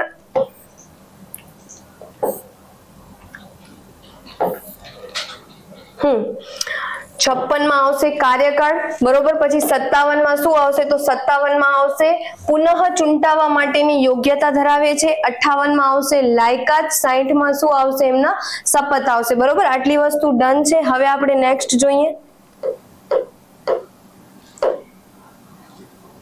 હા, હવે શું લખેલું છે જો રાષ્ટ્રપતિને શપથ લેવડાવે છે, બરોબર, સુપ્રીમ કોર્ટના મુખ્ય ન્યાયાધીશ, પણ ત્યારે એ કેવી રીતે શપથ લે છે તો અહીંયા આપણે જોઈ શકીએ છીએ કે હું ઈશ્વરના નામે સોગંદ લઉં છું અને ગંભીરતાપૂર્વક પ્રતિજ્ઞા કરું છું કે હું ભારતના રાષ્ટ્રપતિના હોદ્દાની ફરજો નિષ્ઠાપૂર્વક અદા કરીશ અથવા તો રાષ્ટ્રપતિના કાર્યો બજાવીશ અને મારી પૂરી શક્તિથી સંવિધાન અને કાયદાની જાણવાની રક્ષણ, કાયદાને જાળવવાની અને રક્ષણ અને બચાવ કરીશ ને ભારતના લોકોની સેવા અને કલ્યાણમાં રત રહીશ. જોઈ શકો છો ને, જ્યારે એમને એમના હોદ્દાના શપથ લેવડાવવામાં આવે છે ત્યારે આટલી વસ્તુ એમને ખાસ બોલવી જરૂરી છે, બરોબર છે. હવે આગળ જોવો શું આપેલું છે. અનુચ્છેદ 61 જે શું બતાવે છે તો રાષ્ટ્રપતિના મહાભિયોગની પ્રક્રિયા. મેં તમને કીધું કે રાષ્ટ્રપતિને તેમના હોદ્દો એટલે કે જે રાષ્ટ્રપતિનો હોદ્દો છે એ દેશનો સર્વોચ્ચ હોદ્દો કહેવાય. હવે જો આ હોદ્દાને તમારે ખાલી કરવો છે તો એના માટે એક પ્રક્રિયા છે જેને શું કહેવામાં આવે છે મહાભિયોગની પ્રક્રિયા. અને આ પ્રક્રિયા દ્વારા માત્ર દેશના રાષ્ટ્રપતિને જ હટાવી શકાય છે. આ પ્રક્રિયા બીજા કોઈ હોદ્દા માટે ઉપયોગ કરવામાં આવતી નથી. એક વસ્તુ ખાસ યાદ રાખજો, તમને પૂછાય કે અનુચ્છેદ 61 છે, બરોબર, એ શું મેન્શન કરે છે તો રાષ્ટ્રપતિને પદ ઉપરથી હટાવવાની પ્રક્રિયા જેને શું કહેવામાં આવે છે તો મહાભિયોગની પ્રક્રિયા. હવે જુઓ, મહાભિયોગની પ્રક્રિયા છે ને એને અર્ધ ન્યાયિક પ્રક્રિયા કહેવાય. કેવી પ્રક્રિયા કહેવાય છે? અર્ધ ન્યાયિક પ્રક્રિયા. તમને પૂછાય કે આમાંથી કઈ પ્રક્રિયા અર્ધ ન્યાયિક છે તો મહાભિયોગની પ્રક્રિયા, બરોબર. હવે તમે જુઓ, આના અંદર કોણ વોટ કરી શકે, કોણ ન કરી શકે. લોકસભા અને રાજ્યસભાના તમામે તમામ સભ્યો, એટલે હું એમ કહી શકું કે ચૂંટાયેલા પણ અને નિમાયેલા. મતદાર મંડળ છે એ આખું અલગ છે અને પદ પરથી હટાવવા માટેના જે ઉમેદવારો છે એ પણ અલગ છે. એટલે તમે લોકો કહી શકો કે રાજ્યો છે એમને હટાવવા માટે અહીંયા કઈ જ પ્રતિનિધિત્વ કરવા દેવામાં આવતું નથી. માત્ર કોણ કરે છે તો સંસદના લોકો, ચૂંટાયેલા પણ અને નિમાયેલા બંને ગૃહના. બરોબર, આ વસ્તુ ક્લિયર છે. હવે અહીંયા આપણે જોઈએ શું લખેલું છે. શું કારણ હતું? આપણે કીધું હતું કે બંધારણનું ઉલ્લંઘન કરે માત્ર એક જ કારણોસર એમને એમના હોદ્દા ઉપરથી હટાવી શકાય છે. હવે જોવો, ભારતીય બંધારણમાં મહાભિયોગની પ્રક્રિયા માત્ર કોના માટે છે? રાષ્ટ્રપતિ માટે છે. આ તમે પ્રક્રિયા કયા દેશમાંથી લાવ્યા છો? તો યાદ રાખજો, અમેરિકામાંથી. ક્યાંથી લાવ્યા છો? અમેરિકા. એમના પદની વ્યવસ્થા કે તો બ્રિટન, પણ એમને હટાવવાની પ્રક્રિયા કે તો અમેરિકામાંથી. આ વસ્તુ ખાસ યાદ રાખજો. હવે આગળ શું કે છે? અર્ધન્યાયિક પ્રક્રિયા છે એ પણ આપણે સમજી ગયા અને કોણ વોટ કરી શકે એ પણ આપણે જોઈ લીધું કે રાજ્યસભા અને લોકસભાના બધા લોકો. બરોબર, હવે આગળ જુઓ શું છે પ્રક્રિયા આખી છે, કેવી રીતે એમને એમના હોદ્દા ઉપરથી હટાવવામાં આવશે. શું છે? સંસદના કોઈ પણ એક ગૃહમાં પ્રસ્તાવ પ્રથમ રજૂ કરી શકાય. જ્યારે દેશનો સર્વોચ્ચ હોદ્દો ખાલી કરવો છે ને ત્યારે શું કરવામાં આવશે કે કોઈ પણ ગૃહથી તમે પ્રક્રિયા શરૂ કરી શકો છો. જરૂરી નથી કે તમારે લોકસભામાં જ પ્રસ્તાવ રજૂ કરવાનો યા તો રાજ્યસભામાં. તો ખાસ એ યાદ રાખજો કે કોઈ પણ ગૃહથી પ્રક્રિયા શરૂ થાય 14 દિવસ પહેલા રાષ્ટ્રપતિને જાણ કરવી પડે કે અમે આ પ્રસ્તાવ લાવવાના છે તમને હટાવવા માટેનો. બરોબર, કોઈ પણ ગૃહથી પ્રક્રિયાની શરૂઆત થશે પછી કેટલા દિવસ અગાઉ રાષ્ટ્રપતિને જાણ કરવી પડે? તો 14 દિવસ અગાઉ. નેક્સ્ટ જોવો, રજૂ કરવા માટે જે તે ગૃહના સભ્યોની 1/4 ગણા સભ્યોની બહુમતી, એટલે કે તમે 25% બહુમતી કહી શકો છો. પ્રસ્તાવ છે એ તમે કોને આપશો? તો જે તે ગૃહના અધ્યક્ષ હશે એને આપશો ને. તો કોઈ એક વ્યક્તિ એમ ધારે છે કે મારે રાષ્ટ્રપતિને હટાવવા છે તો એ હટાવી શકતા નથી. એ ગૃહના એને 25% મેમ્બર છે ને એને સાથ આપતા હોવા જોઈએ. મતલબ કે જે ગૃહ છે એના 25% મેમ્બર એને સાથ આપે છે તો એ પ્રસ્તાવ એના અધ્યક્ષને સોંપવામાં આવશે. બરોબર, આ વસ્તુ ક્લિયર છે. હવે જોવો, પ્રસ્તાવ છે એને પસાર કર્યો. હવે જે ગૃહમાં રજૂ કર્યો છે તે જ ગૃહમાં પહેલા પસાર કરવામાં આવશે. જો લોકસભામાં તમે પ્રસ્તાવ રજૂ કર્યો, મતલબ કે 25% સભ્યોની બહુમતી છે તમારી પાસે, હવે તમે પ્રસ્તાવ છે ને શું કર્યો? તમે પસાર કર્યો છે. હવે તમે પ્રસ્તાવને પસાર કર્યો તો તમારે ઈ છે ને કુલ સભ્યના 2/3 ગણ્યા બહુમતીથી તમારે લેવો પડશે. એક્ઝામ્પલ સેટ કરું છું, સમજો કે અહીંયા 543 છે. બરોબર ને? ક્યાં ના આપણે વાત કરીએ છીએ તો જો આપણે લોકસભામાં પ્રથમ રજૂ કર્યો હશે તો લોકસભાના 543 શું કીધું છે? કુલ સભ્યોના 2/3 ગણા, એટલે હું 2/3 કરી શકું થાય. હવે તમે જો આને ઉડાડો તો શું થશે? 3 × 3 3 8 ને 181 થાય કે ના થાય? 181 2 કરો. હા, 362. કેટલામાંથી? 543 માંથી 362, 2/3 કર્યા ને. આટલા વ્યક્તિ છે ને ઈ મત કરે અને આટલા વ્યક્તિ જો એમ કે છે કે હા રાષ્ટ્રપતિને હટાવવા છે તો જ આ છે ને પ્રસ્તાવ ઈ બીજા ગૃહમાં જશે. તમે જોઈ શકો છો આટલી બહુમતી મળવી બહુ મુશ્કેલ છે. 543 માંથી 362 વ્યક્તિ એવું માનતા હોય કે આ હોદ્દાને ખાલી કરવો છે એટલે આ બહુમતી બહુ અઘરી છે.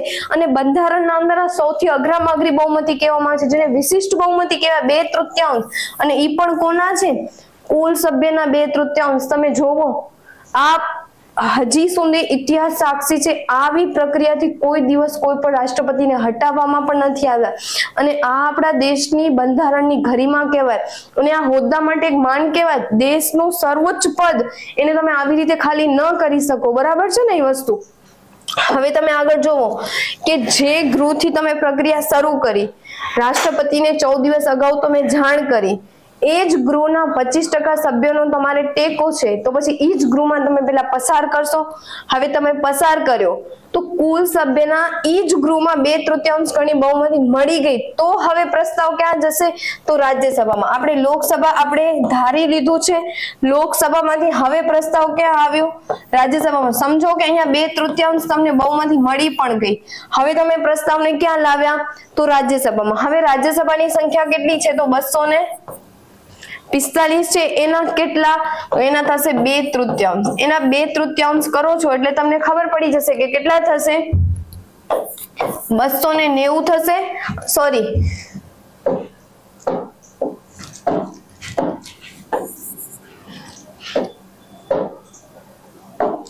કેટલા થશે, 490 અપોન કેટલા કરવા પડશે મારે, 3 કરો. 3 1 1 9 3 6 18 0 1 0 3 9 પોઈન્ટમાં જવાબ આવશે 163. એટલે તમે જો 245 માંથી 163 વ્યક્તિ છે ઈ રાજ્યસભામાંથી સમર્થન કરતા હોવો જોઈએ.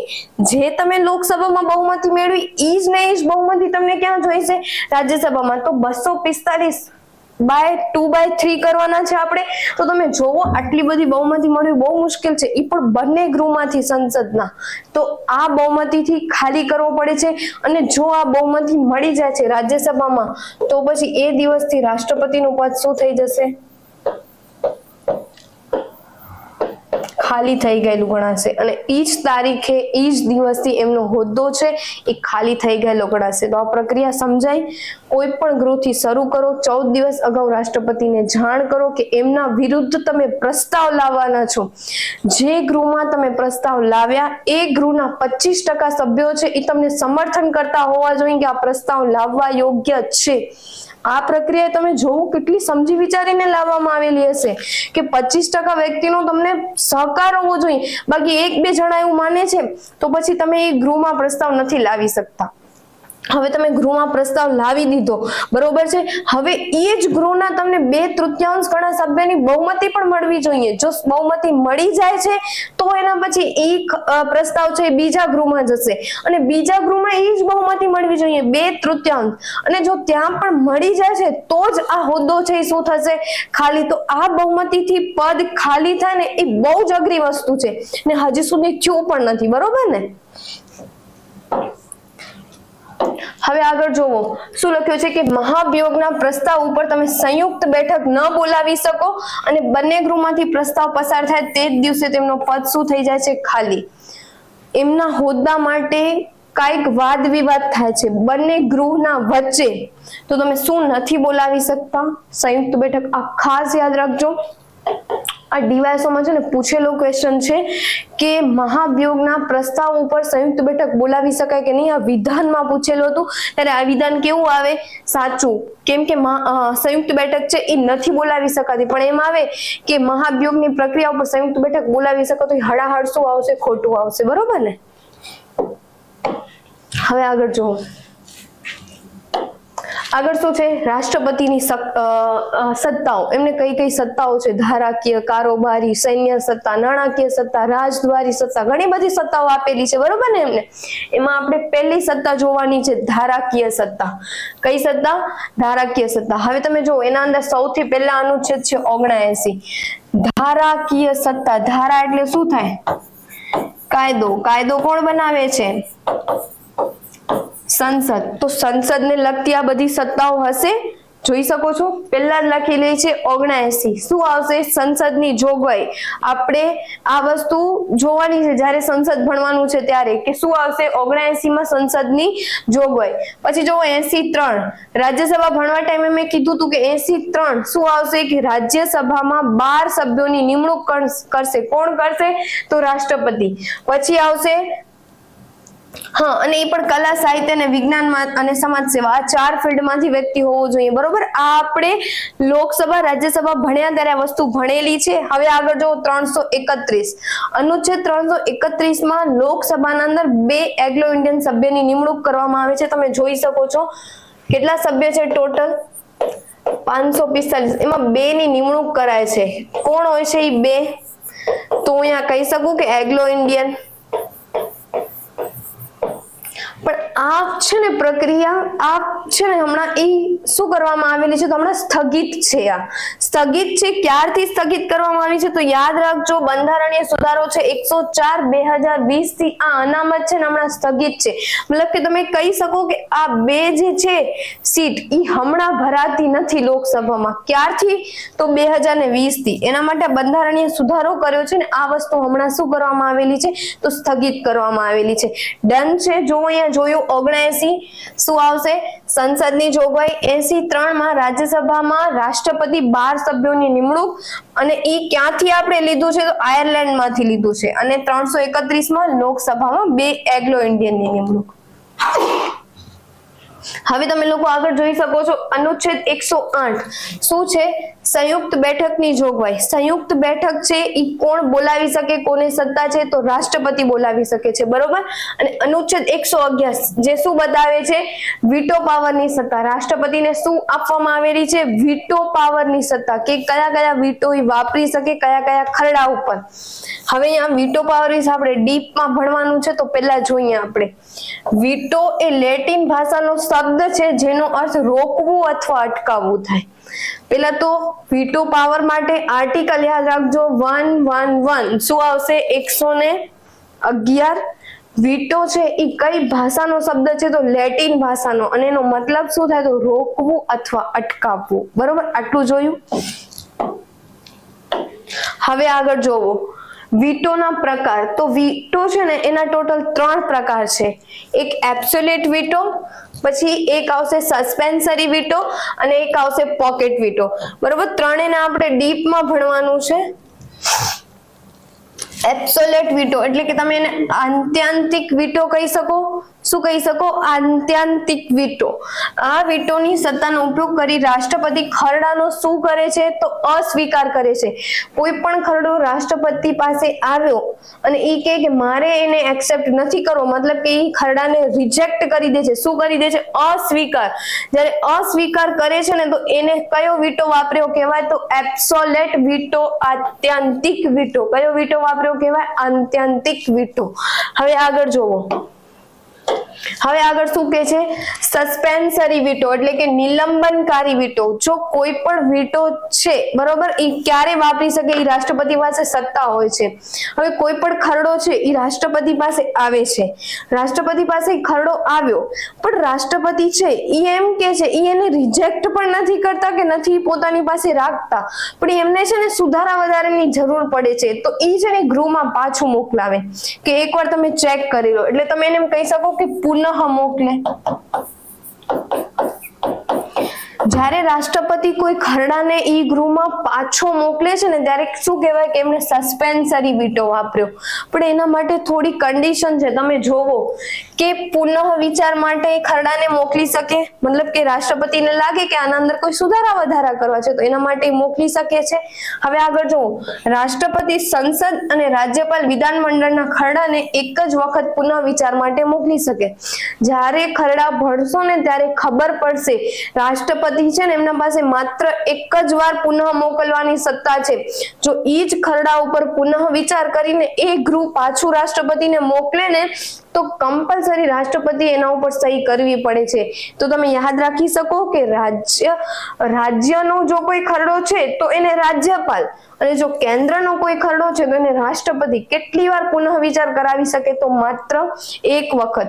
પણ જો ઘણીવાર એવું હોય છે કે રાજ્યના જે ખરડા હોય ને એમાં રાજ્યપાલ સાઇન કરે, પણ જો ઘણીવાર એવું હોય કે રાજ્યપાલ વિચારે છે કે આ ખરડા બાબતે મારે કોઈ નિર્ણય નથી લેવો અને એ રાષ્ટ્રપતિ છે ને એના માટે રાખી મૂકે. એક વસ્તુ ક્લિયર સમજજો કે જો કોઈ પણ ખરડો રાજ્યપાલ છે એ રાષ્ટ્રપતિ માટે મૂકે છે, મતલબ કે એમના ઉપર કે એ ડિસિઝન આપશે એ ખરડા ઉપર, તો પછી રાષ્ટ્રપતિ પાસે ખરડો આવશે. હવે જો ઈ રાજ્યનો ખરડો કહેવાય, ઈ કેન્દ્ર દ્વારા લાવવામાં નથી આવેલો, તો ઈ રાજ્યનો ખરડો છે ઈ કોની પાસે આવ્યો? તો રાષ્ટ્રપતિ પાસે આવે છે. ત્યારે ઈ અવસ્થામાં રાષ્ટ્રપતિ શું કરશે ખબર છે? કે ઈ ગમે એટલી વખત પુનઃ વિચાર માટે મોકલી શકે. તો એક વસ્તુ ક્લિયર થાય છે કે જો રાજ્યનો ખરડો છે તો એને ગમે એટલી વખત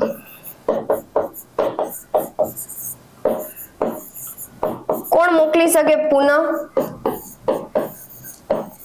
રાષ્ટ્રપતિ. પણ જો કેન્દ્રનો ખરડો છે તો માત્ર કેટલી વખત મોકલી શકશે? એક જ વખત મોકલી શકશે. આ વસ્તુ ક્લિયર છે? જો અહીંયા લખેલી છે આ બધી વસ્તુ એકવાર તમે વાંચી લેજો, બરોબર? અને કેન્દ્ર આજો અને પાછું છે ને તે રાજ્યએ ખરડાને પુનઃવિચાર કરીને 6 મહિનામાં તો પાછું મોકલવાનું. જ્યારે આવી ટાઈમ લિમિટ કેન્દ્ર માટે કોઈ નક્કી કરવામાં નથી આવેલી, તો તમે જોવો કે કેન્દ્રને અહીંયા કેટલી સત્તાઓ વધારે આપેલી છે, કહી શકાય. ખાસ યાદ રાખજો, નિલંબનકારી વેટો શાના માટે વાપરે તો ખરડાને પુનઃ વિચાર માટે મોકલે છે.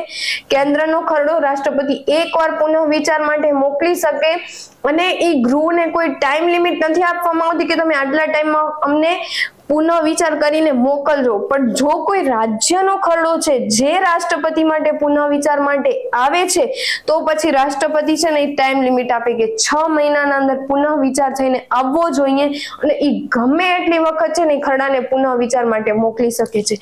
તો આટલી વસ્તુ ક્લિયર થાય છે. અને એક વસ્તુ યાદ રાખજો કે કેન્દ્રના અંદર આપણે જોયું કે વીટો પાવર શેમાં છે? 111 માં આવે છે, બરોબર?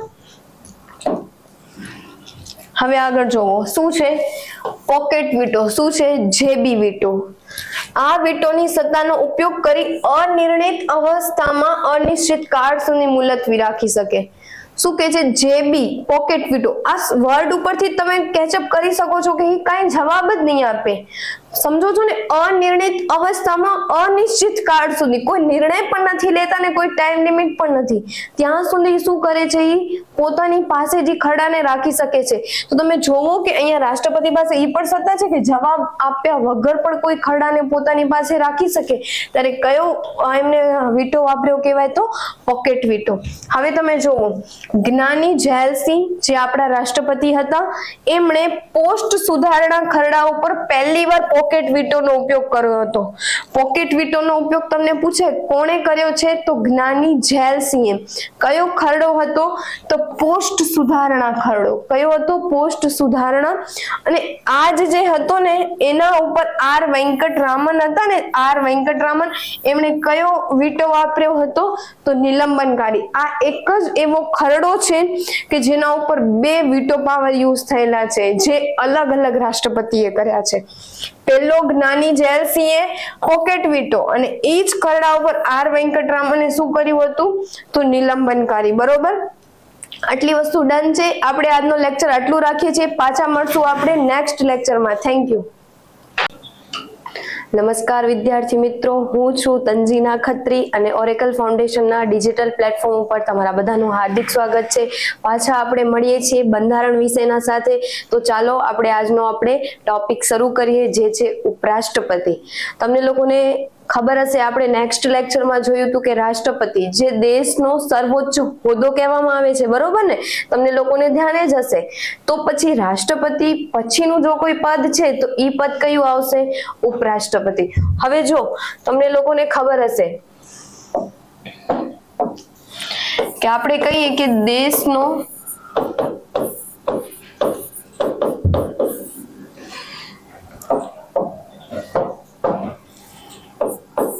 સર્વોચ્ચ હોદ્દો તો આવે રાષ્ટ્રપતિ. પછી આપણે એમ કહીએ કે દેશનો પ્રથમ નાગરિક.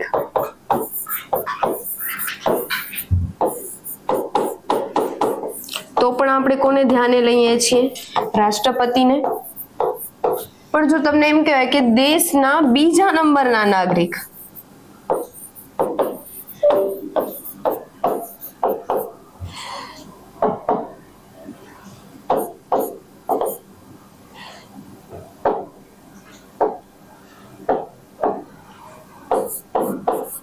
તો શું આવશે?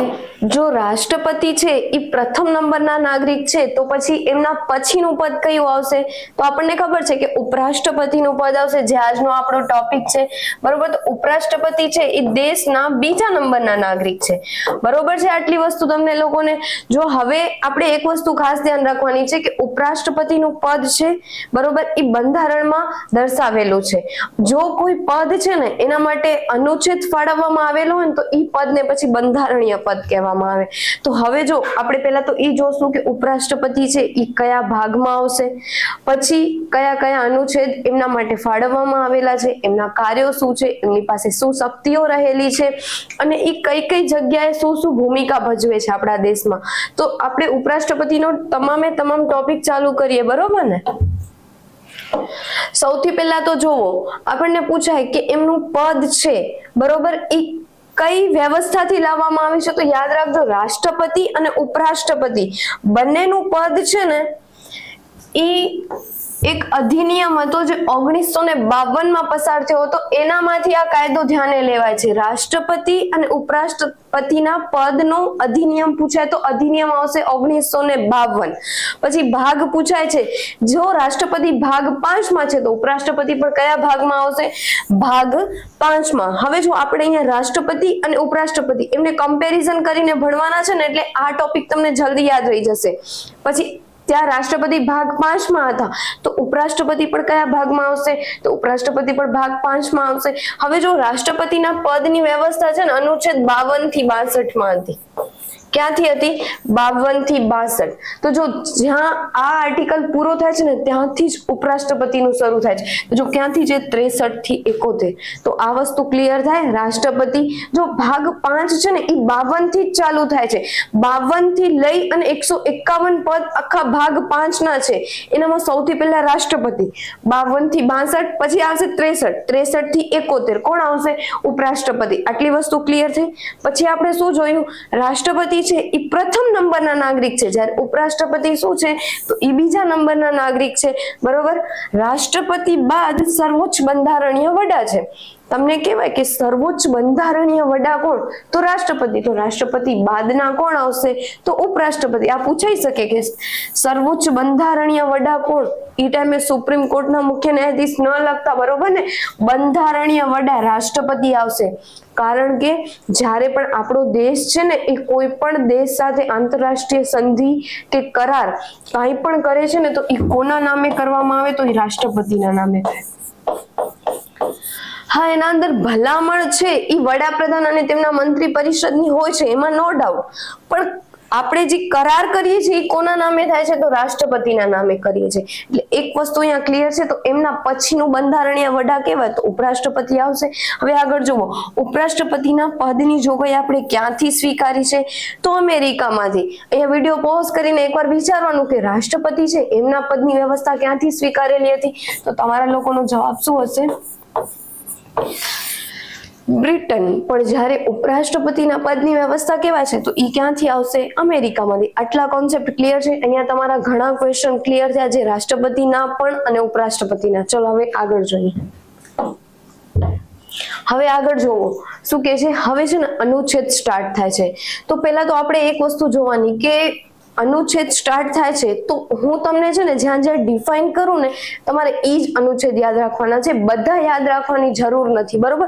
જ્યાં જ્યાં યાદ રાખવાના હશે ત્યાં હું તમને કહીશ કે આ અનુચ્છેદ છે એને ખાસ નોટ ડાઉન કરજો, બરોબર. એટલે એ પછી યાદ રાખવાનું, કેમ કે એક્ઝામમાં પૂછાવા લાયક છે અને ઘણીવાર ભૂતકાળમાં પૂછેલા પણ છે, બરોબર. હવે જો એક વસ્તુ જોવો, સૌથી પહેલા આપણને એક વસ્તુ ખબર છે કે ઉપરાષ્ટ્રપતિ છે એમના અનુચ્છેદ 63 થી 71 છે. તો પહેલા 63 ના અંદર લખેલું હશે કે ભારતને એક ઉપરાષ્ટ્રપતિ હશે. એટલે કે ઉપરાષ્ટ્રપતિ છે એમના પદની વ્યવસ્થા કયા અનુચ્છેદમાં હશે? તો અનુચ્છેદ 63 માં. જો હવે અહીંયા થોડી મિસ્ટેક છે, જોઈ લેજો, બરોબર ને? રાષ્ટ્રપતિ નહીં આવે, અહીંયા શું આવશે? ઉપરાષ્ટ્રપતિ. ભારતને એક ઉપરાષ્ટ્રપતિ હશે. કયા અનુચ્છેદમાં લખેલું છે? તો અનુચ્છેદ 63. ક્લિયર છે આ આર્ટિકલ? હવે જો અનુચ્છેદ 64. અનુચ્છેદ 64 માં શું કહે છે ખબર છે તમને લોકોને? હું કહી દઉં છું, ખબર ન હોય તો નોર્મલી ખબર હશે જે આ ફિલ્ડમાં છે એમને. જો આપણે છે ને, હું અહીંયા વાત કરું છું રાજ્યસભાની.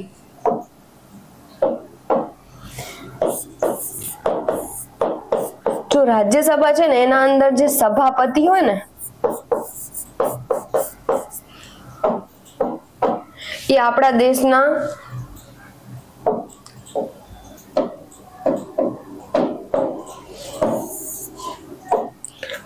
રાજ્યસભાના જે સભાપતિ છે ને એ છે ને શું હોય છે ખબર છે? ઉપરાષ્ટ્રપતિ. એટલે તમે લોકો એક વસ્તુ કહી શકો કે જે આપણા દેશના ઉપરાષ્ટ્રપતિ છે એ બે હોદ્દા સંભાળે છે, એક તો દેશનો બીજા નંબરનો સર્વોચ્ચ હોદ્દો એટલે હું કહી શકું કે ઉપરાષ્ટ્રપતિ, અને ઉપરાષ્ટ્રપતિ છે ને એ રાજ્યસભામાં સભાપતિ હશે એટલે કે રાજ્યસભાના ચેરમેન છે. તો તમે એક વસ્તુ કહી શકો કે જે ઉપરાષ્ટ્રપતિ છે એમની પાસે બે હોદ્દા છે, એક તો ઉપરાષ્ટ્રપતિનું તો છે તે છે ને બીજું આવશે રાજ્યસભાના સભાપતિ એટલે કે ચેરમેન, તો એમની પાસે બે હોદ્દા છે. તો જો અનુચ્છેદ 64 માં એ જ વાત કરવામાં આવી છે કે ઉપરાષ્ટ્રપતિ છે ને એ હોદ્દાની રૂએ રાજ્યસભાના સભાપતિ હશે. તો જો અહીંયા લખેલું છે ઉપરાષ્ટ્રપતિ રાજ્યસભાના સભાપતિ હોય છે, એ કયા અનુચ્છેદમાં કીધું છે? તો 54. પણ જો એમ કે ભારતને એક ઉપરાષ્ટ્રપતિ હશે તો અનુચ્છેદ કયો યાદ રાખશો? 63. જો સિક્વન્સમાં યાદ રાખશો તો રહી જશે એવા છે, બરોબર. અને 64 માં કે ઉપરાષ્ટ્રપતિ છે એ રાજ્યસભાના સભાપતિ હશે પોતાની હોદ્દાની રૂએ. હવે તમે જુઓ અનુચ્છેદ 65 જેનો મેં અહીંયા મેન્શન નથી કરેલું, મતલબ એ એક્ઝામના દ્રષ્ટિકોણથી જરૂરી નથી, બરોબર. હવે આપણે જોઈએ અનુચ્છેદ 66. અનુચ્છેદ 66 માં શું છે કે ઉપરાષ્ટ્રપતિ છે ને એના પદ માટે ચૂંટણી સંબંધિત બાબતો, કે ઉપરાષ્ટ્રપતિનું પદ છે એના માટે ચૂંટણી થાય છે, તમને ખબર હશે. અને ચૂંટણી કોણ કરાવે છે? તો આપણા ભારતનું ચૂંટણી પંચ. ભારતનું ચૂંટણી પંચ જો ચૂંટણી કરાવતું હોય ઉપરાષ્ટ્રપતિની તો એના માટે કોઈ મતદાર મંડળ તો હશે ને, કે ઉપરાષ્ટ્રપતિની ચૂંટણી છે તો એના અંદર કોણ કોણ ભાગ લઈ શકે છે, કોણ કોણ મત આપી શકે છે, બરોબર. તો આપણે એમના ચૂંટણી સંબંધિત જેટલી પણ બાબતો છે ને ઉપરાષ્ટ્રપતિની એ કયા અનુચ્છેદમાં મેન્શન કરેલી છે? તો અનુચ્છેદ આવશે 66. અનુચ્છેદ 66 ના અંદર લખેલું છે કે ઉપરાષ્ટ્રપતિનું પદ છે એના માટે ચૂંટણી થાય છે, એના માટે કઈ કઈ જોગવાઈ છે. 3 આર્ટિકલ ક્લિયર રાખજો. એક 63 ઉપરાષ્ટ્રપતિના પદની વ્યવસ્થા, અનુચ્છેદ 64 ઉપરાષ્ટ્રપતિ છે એ હોદ્દાની રૂએ રાજ્યસભાના સભાપતિ પણ હશે, અને 65 જરૂરી નથી, 66 કે ઉપરાષ્ટ્રપતિના પદ માટે ચૂંટણીની જેટલી જોગવાઈઓ છે એ બધી ક્યાં મેન્શન કરેલી છે? તો એ બધી ક્યાં આવશે? અનુચ્છેદ 66 માં. આટલી વસ્તુ ક્લિયર છે. હવે નેક્સ્ટ આર્ટિકલમાં જઈએ આપણે. હવે જો 66(1), 66(2) ને 66(3 અહીંયા ક્લોઝ આર્ટિકલ આપેલા છે. 66 ના 66(1) છે એના અંદર શું લખવામાં આવેલું છે? મેં તમને કીધું ને કે મતદાર મંડળ તો હશે ને એમની ચૂંટણી માટે, કે કોણ કોણ વોટ કરી શકે. તો જો કોણ વોટ કરી શકે? સંસદના તમામ સભ્ય મત આપી શકે. સંસદના તમામ સભ્ય. પહેલા તો આપણને ઈ ખબર હોવી જોઈએ કે સંસદના બે ગૃહ છે, એક છે રાજ્યસભા અને એક આવશે લોકસભા. આ બે ગૃહ છે સંસદના, એ બંનેના તમામ સભ્ય લખ્યા છે. જો તમામ સભ્ય એટલે ચૂંટાયેલા પણ અને નિમણૂક પામેલા. જ્યારે રાષ્ટ્રપતિની ચૂંટણીમાં આ બંને ગૃહના માત્ર ચૂંટાયેલા જ કરી શકતા હતા, જ્યારે નિમણૂક પામેલા કરી શકતા ન હતા. જો રાજ્યસભાની વાત કરીએ તો 245 એમાંથી 233 કેવા છે? તો ચૂંટાયેલા છે. જ્યારે 12 સભ્ય છે જેની નિમણૂક કરવામાં આવે છે, બરોબર. એ નિમણૂક કોણ કરી શકે? રાષ્ટ્રપતિ. અનુચ્છેદ 83 મુજબ કલા, વિજ્ઞાન, સાહિત્ય અને સમાજ સેવા આ 4 ફિલ્ડમાંથી કરવામાં આવે છે. જોઈ શકો છો કેટલી થઈ સંખ્યા? 245. લોકસભાની વાત કરીએ તો 543 કેવા હશે? ચૂંટાયેલા, અને 2 કેવા હશે? તો નિમણૂક પામેલા. જે આપણે એગ્લો ઇન્ડિયન કહીએ છીએ ને એ 2 નિમણૂક થાય છે, એ 2 ની ચૂંટણી થતી નથી. કેટલી થઈ સભ્ય સંખ્યા? 545. હાલમાં આ 2 સભ્ય છે 104મો બંધારણીય સુધારો 2020 થી આ બાબત છે ને એને સ્થગિત કરી દેવામાં આવી છે. એટલે તમે કહી શકો કે હાલમાં આ 2 સભ્યો છે એ લોકસભાના અંદર નહીં હોય. તો કેટલા હશે? 543, અને અહીંયા કેટલા હશે? 245. તો આટલા લોકો છે એ ઉપરાષ્ટ્રપતિની ચૂંટણી માટેનું શું તૈયાર કરે છે? મતદાર મંડળ તૈયાર કરે. તો એક ક્વેશ્ચન તમને અહીંયા પૂછાઈ શકે ને કે રાજ્યોની જે વિધાનસભાઓ છે એનું ઉપરાષ્ટ્રપતિની ચૂંટણીમાં કોઈ જ પ્રતિનિધિત્વ નથી, તો આ વિધાન કેવું થઈ શકે? સાચું થઈ શકે, કારણ કે જો અહીંયા રાજ્યસભા અને લોકસભાના જ તમામ સભ્ય લેવામાં આવે છે. જ્યારે તમે રાષ્ટ્રપતિના પદ માટે જોવો, લોકસભાના ચૂંટાયેલા સભ્યો, રાજ્યસભાના ચૂંટાયેલા સભ્યો, અને તમામ રાજ્ય છે 28 રાજ્ય એની વિધાનસભાના ચૂંટાયેલા સભ્યો, પ્લસ 3 બીજા કેન્દ્ર શાસિત પ્રદેશ, જમ્મુ કાશ્મીર, દિલ્હી અને પુડુચેરી, બરોબર. બરોબર, આ 3 છે જેમની વિધાનસભા અલાયદી છે, તો એ 3ના પણ વિધાનસભાના ચૂંટાયેલા સભ્યો. તો જોવો, રાષ્ટ્રપતિની ચૂંટણી માટે રાજ્યોનું પ્રતિનિધિત્વ હોય છે, જ્યારે ઉપરાષ્ટ્રપતિની ચૂંટણીમાં રાજ્યોનું કોઈ જ પ્રતિનિધિત્વ નથી. માત્ર કોનું પ્રતિનિધિત્વ છે?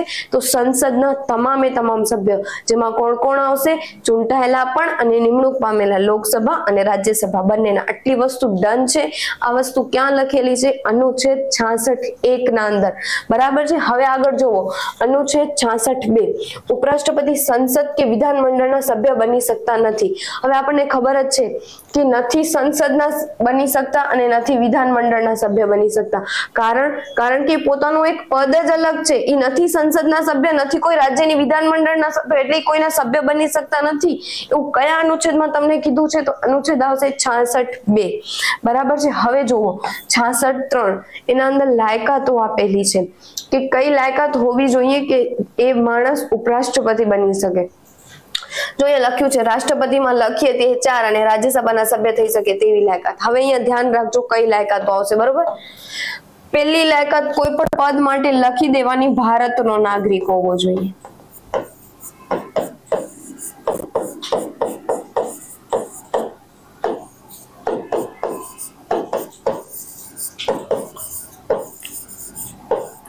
પછી આપણે અહીંયા વય મર્યાદાની વાત કરીએ તો આખી એના માટે એક લેક્ચર લીધેલો છે, ઓછામાં ઓછી વય મર્યાદા પદ માટે.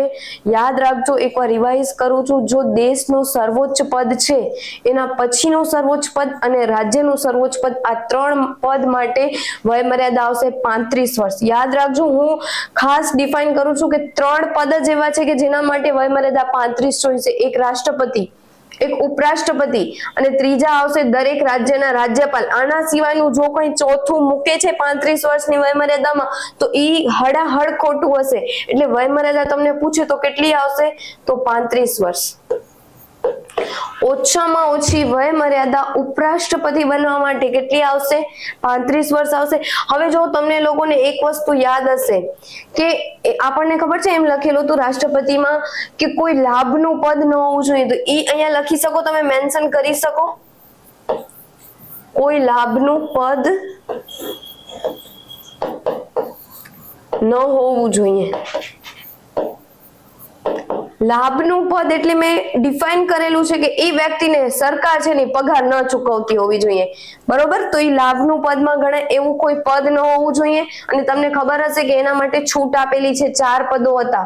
એક હતું રાષ્ટ્રપતિ, ઉપરાષ્ટ્રપતિ, રાજ્યપાલ અને સંઘ કે કોઈ પણ રાજ્યના મંત્રીઓ. આ પદની છૂટ છે કે જો તમે રાષ્ટ્રપતિ છો અને પાછી રાષ્ટ્રપતિની ચૂંટણી લડવી છે તો તમે લડી શકો છો, ત્યારે લાભનું પદ ગણવામાં આવશે નહીં.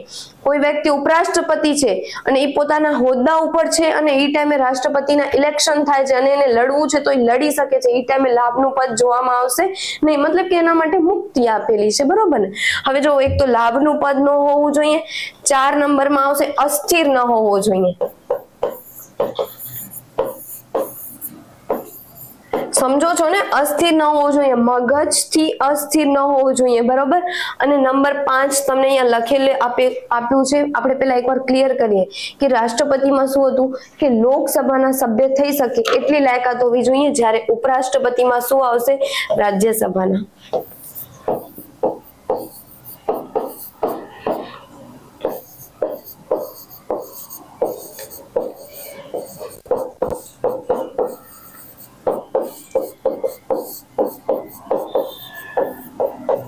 તો અહીંયા એક વસ્તુ તમને લોકોને ક્લિયર થાય છે કે જોવો, ઉપરાષ્ટ્રપતિ છે એ રાજ્યસભામાં સભાપતિ હશે, એમના 2 હોદ્દા છે. તો જો એને કયા ગૃહની જોઈએ છે કે એટલી લાયકાત? તો રાજ્યસભાની. કેમ? કારણ કે એ રાજ્યસભાના સભાપતિ હશે એટલે એમને કયા ગૃહની લાયકાત લાગુ પડશે? તો રાજ્યસભા. જ્યારે રાષ્ટ્રપતિ છે એ કયા ગૃહના સભ્ય થઈ શકે એટલી લાયકાત? તો લોકસભાના. આટલી વસ્તુ ક્લિયર છે. આ એમની લાયકાતો છે. ભારતના નાગરિક હોવા જોઈએ, 35 વર્ષની વય મર્યાદા છે તે પૂર્ણ કરેલી હોવી જોઈએ, કોઈ પણ લાભનું પદ ન હોવું જોઈએ, અસ્થિર મગજના ન હોવા જોઈએ અને રાજ્યસભાના સભ્ય થઈ શકે એટલી લાયકાત લાયકાત ધરાવતા હોવા જોઈએ તો એ વ્યક્તિ ભારત દેશના ઉપરાષ્ટ્રપતિ બની શકે છે. આટલા અનુચ્છેદ ક્લિયર છે.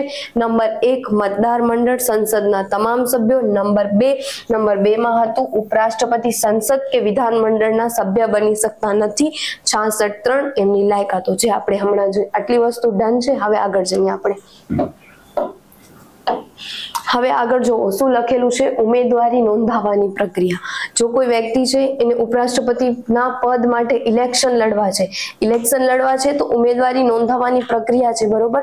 હવે જો અહીંયા ખાસ યાદ રાખજો કે આપણે રાષ્ટ્રપતિમાં કીધું હતું કે જો કોઈ વ્યક્તિ છે એને ઉમેદવારી નોંધાવી છે તો એને લોકસભા યા તો રાજ્યસભા યા તો રાજ્યના જે વિધાનસભાઓ છે ઈ અને કેન્દ્રની જે વિધાનસભાઓ છે એના જેનો મતદાર મંડળ છે, બરોબર ને, લોકસભાના ચૂંટાયેલા, રાજ્યસભાના ચૂંટાયેલા, વિધાનસભાના ચૂંટાયેલા સભ્યો ને 3 કેન્દ્ર શાસિત પ્રદેશ છે એની વિધાનસભાના ચૂંટાયેલા સભ્યો, આટલા જે સભ્યો ભેગા થાય છે એનામાંથી 100, બરોબર ને, એને સહી જોઈ દીધી. 50 પ્રસ્તાવક અને 50 ટેકેદાર હોવા જોઈએ. તો 100 સહી વાળો પ્રસ્તાવ જોઈતો હતો. તો ઉપરાષ્ટ્રપતિ પદ માટે પણ એવી જ કોક જોગવાઈ છે કે એનું જે મતદાર મંડળ છે ને એનામાંથી 20 પ્રસ્તાવક અને 20 ટેકેદાર હોવા જોઈએ. એટલે કેટલી સહી વાળો પ્રસ્તાવ જોઈશે તો 40 થશે અને 20 પ્રસ્તાવક અને 20 ટેકેદાર છે ને એ અલગ અલગ વ્યક્તિ હોવા જોઈએ. પછી ઈ જ નહીં વ્યક્તિ ચાલે નહીં. તો તમે કહી શકો કે એના મતદાર મંડળમાંથી એટલે કે લોકસભાના તમામ સભ્યો અને રાજ્યસભાના તમામ સભ્યો આનામાંથી કેટલા જોઈશે એને તો 20 પ્રસ્તાવક જોઈશે અને 20 શું જોઈશે એને ટેકેદાર. એટલે તમે કહી શકો કે ટોટલ એને 40 સહી વાળો પ્રસ્તાવ જોઈશે. 40 સહી વાળો પ્રસ્તાવ જો કોઈ વ્યક્તિને મળી જાય છે, મતલબ કે એને 40 સાથ આપવા વાળા વ્યક્તિ મળી જાય છે તો એ વ્યક્તિ ઉપરાષ્ટ્રપતિ પદ માટે છે એ પોતાનું નામ નોંધાવી શકે છે. તો જો આટલું મળી ગયું પછી ચૂંટણી પંચની સલાહથી 15,000 રૂપિયા એને ડિપોઝિટ જમા કરાવવાની. ક્યાં જમા કરાવવાની છે? આરબીઆઈમાં એને ડિપોઝિટ 15,000 જમા કરાવવાની. ત્યાં પણ 15,000 જ હતું અને એક છઠ્ઠાંશ વોટથી ઓછા વોટ મળે તો જે ડિપોઝિટ છે એ જપ્ત થઈ જશે. તો અહીંયા પણ ઈ જ વસ્તુ છે, બરોબર. હવે કઈ નવું નથી. અને વિજેતા જાહેર થવા માટે 50% પ્લસ 1 મત જરૂરી છે. ઈ પણ આપણને ખબર છે, બરોબર ને. એવું નહીં કે વધારે વોટ કોને મળ્યા ઈ વિજેતા, એવું નહીં. વોટ કેટલા થવા જોઈએ? 50% પ્લસ 1. એના માટે આપણે પદ્ધતિ જોઈતી કે એકલ સંક્રમણીય મત પદ્ધતિ અને સમપ્રમાણતાનો સિદ્ધાંત. આ બે છે સિદ્ધાંત, એનાથી વોટિંગ કરવામાં આવે છે. અને સિંગલ ટ્રાન્સફરેબલ વોટ સિસ્ટમ છે, જે એક ટર્મમાં વોટિંગ થાય તો ખૂટતા હોય તો પછી બીજા ટર્મનું વોટિંગ છે એને ગણવામાં આવે છે. એ આખી સિસ્ટમ રાષ્ટ્રપતિની જે હતી ને ઈ જ નહીં આ સિસ્ટમથી અહીંયા વોટિંગ થાય છે. પણ ત્યાં 100 સહી વાળો પ્રસ્તાવ જોઈતો તો અહીંયા 40 છે. 20 પ્રસ્તાવક, 20 ટેકેદાર, આરબીઆઈમાં 15,000 ડિપોઝિટ જમા કરાવો અને જો તમને 1/6 ઓછા વોટ મળે છે તો તમારી ડિપોઝિટ છે જે આરબીઆઈ જપ્ત કરી લેશે. આટલી વસ્તુ ક્લિયર છે. હવે આગળ જુઓ. હવે આગળ શું કે છે તમને? અનુચ્છેદ 67. આપણે 66 સુધી જોઈ ગયા. હવે અનુચ્છેદ 67 એના અંદર છે ને એના કાર્યકાળની વાત કરેલી છે કે ઉપરાષ્ટ્રપતિ છે એના પદનો કાર્યકાળ કેટલો છે. અહીંયા કન્ફ્યુઝિંગ થાય એવું બહુ પોઈન્ટ છે. તમે જો, તમને ખબર છે કે ઈ છે ને રાજ્યસભા છે ને એના અંદર ઈ સભાપતિ હોય છે. રાજ્યસભામાં ઈ સભાપતિ હોય છે તો તમે એમ કહી શકો કે રાજ્યસભાના જે સભ્યો છે એનો કાર્યકાળ કેટલો છે? 6 વર્ષ. તો તમે લોકો એવું સમજી ન લેતા કે જે આ સભાપતિ છે એનો પણ 6 વર્ષ હશે. નહીં, બાકી બધાનો 6 વર્ષ જ રહેશે, પણ સભાપતિ સિવાય બધાનો 6 વર્ષ ને સભાપતિનો કાર્યકાળ કેટલો આવશે? તો 5 વર્ષ. આ વસ્તુમાં ભૂલ ન થાય, બરોબર. ખાસ યાદ રાખજો કે ઉપરાષ્ટ્રપતિ છે એ તો 5 જ વર્ષ હોદ્દા ઉપર રહેશે, પણ રાજ્યસભાના સભ્યો છે એ કેટલા વર્ષ હોદ્દા ઉપર રહેશે? એ 6 વર્ષ રહેશે. આટલું ક્લિયર છે. ક્યાં લખેલું છે આ? તો અનુચ્છેદ 67 માં લખેલું છે. હવે જો 67B, પદ ઉપરથી હટાવવાની જોગવાઈ, કે જો ઉપરાષ્ટ્રપતિ છે એમને પદ ઉપરથી હટાવવું છે, તમને ખબર હોય તો રાષ્ટ્રપતિને પદ ઉપરથી હટાવવું છે. શું કારણ હતું? બંધારણનું ઉલ્લંઘન,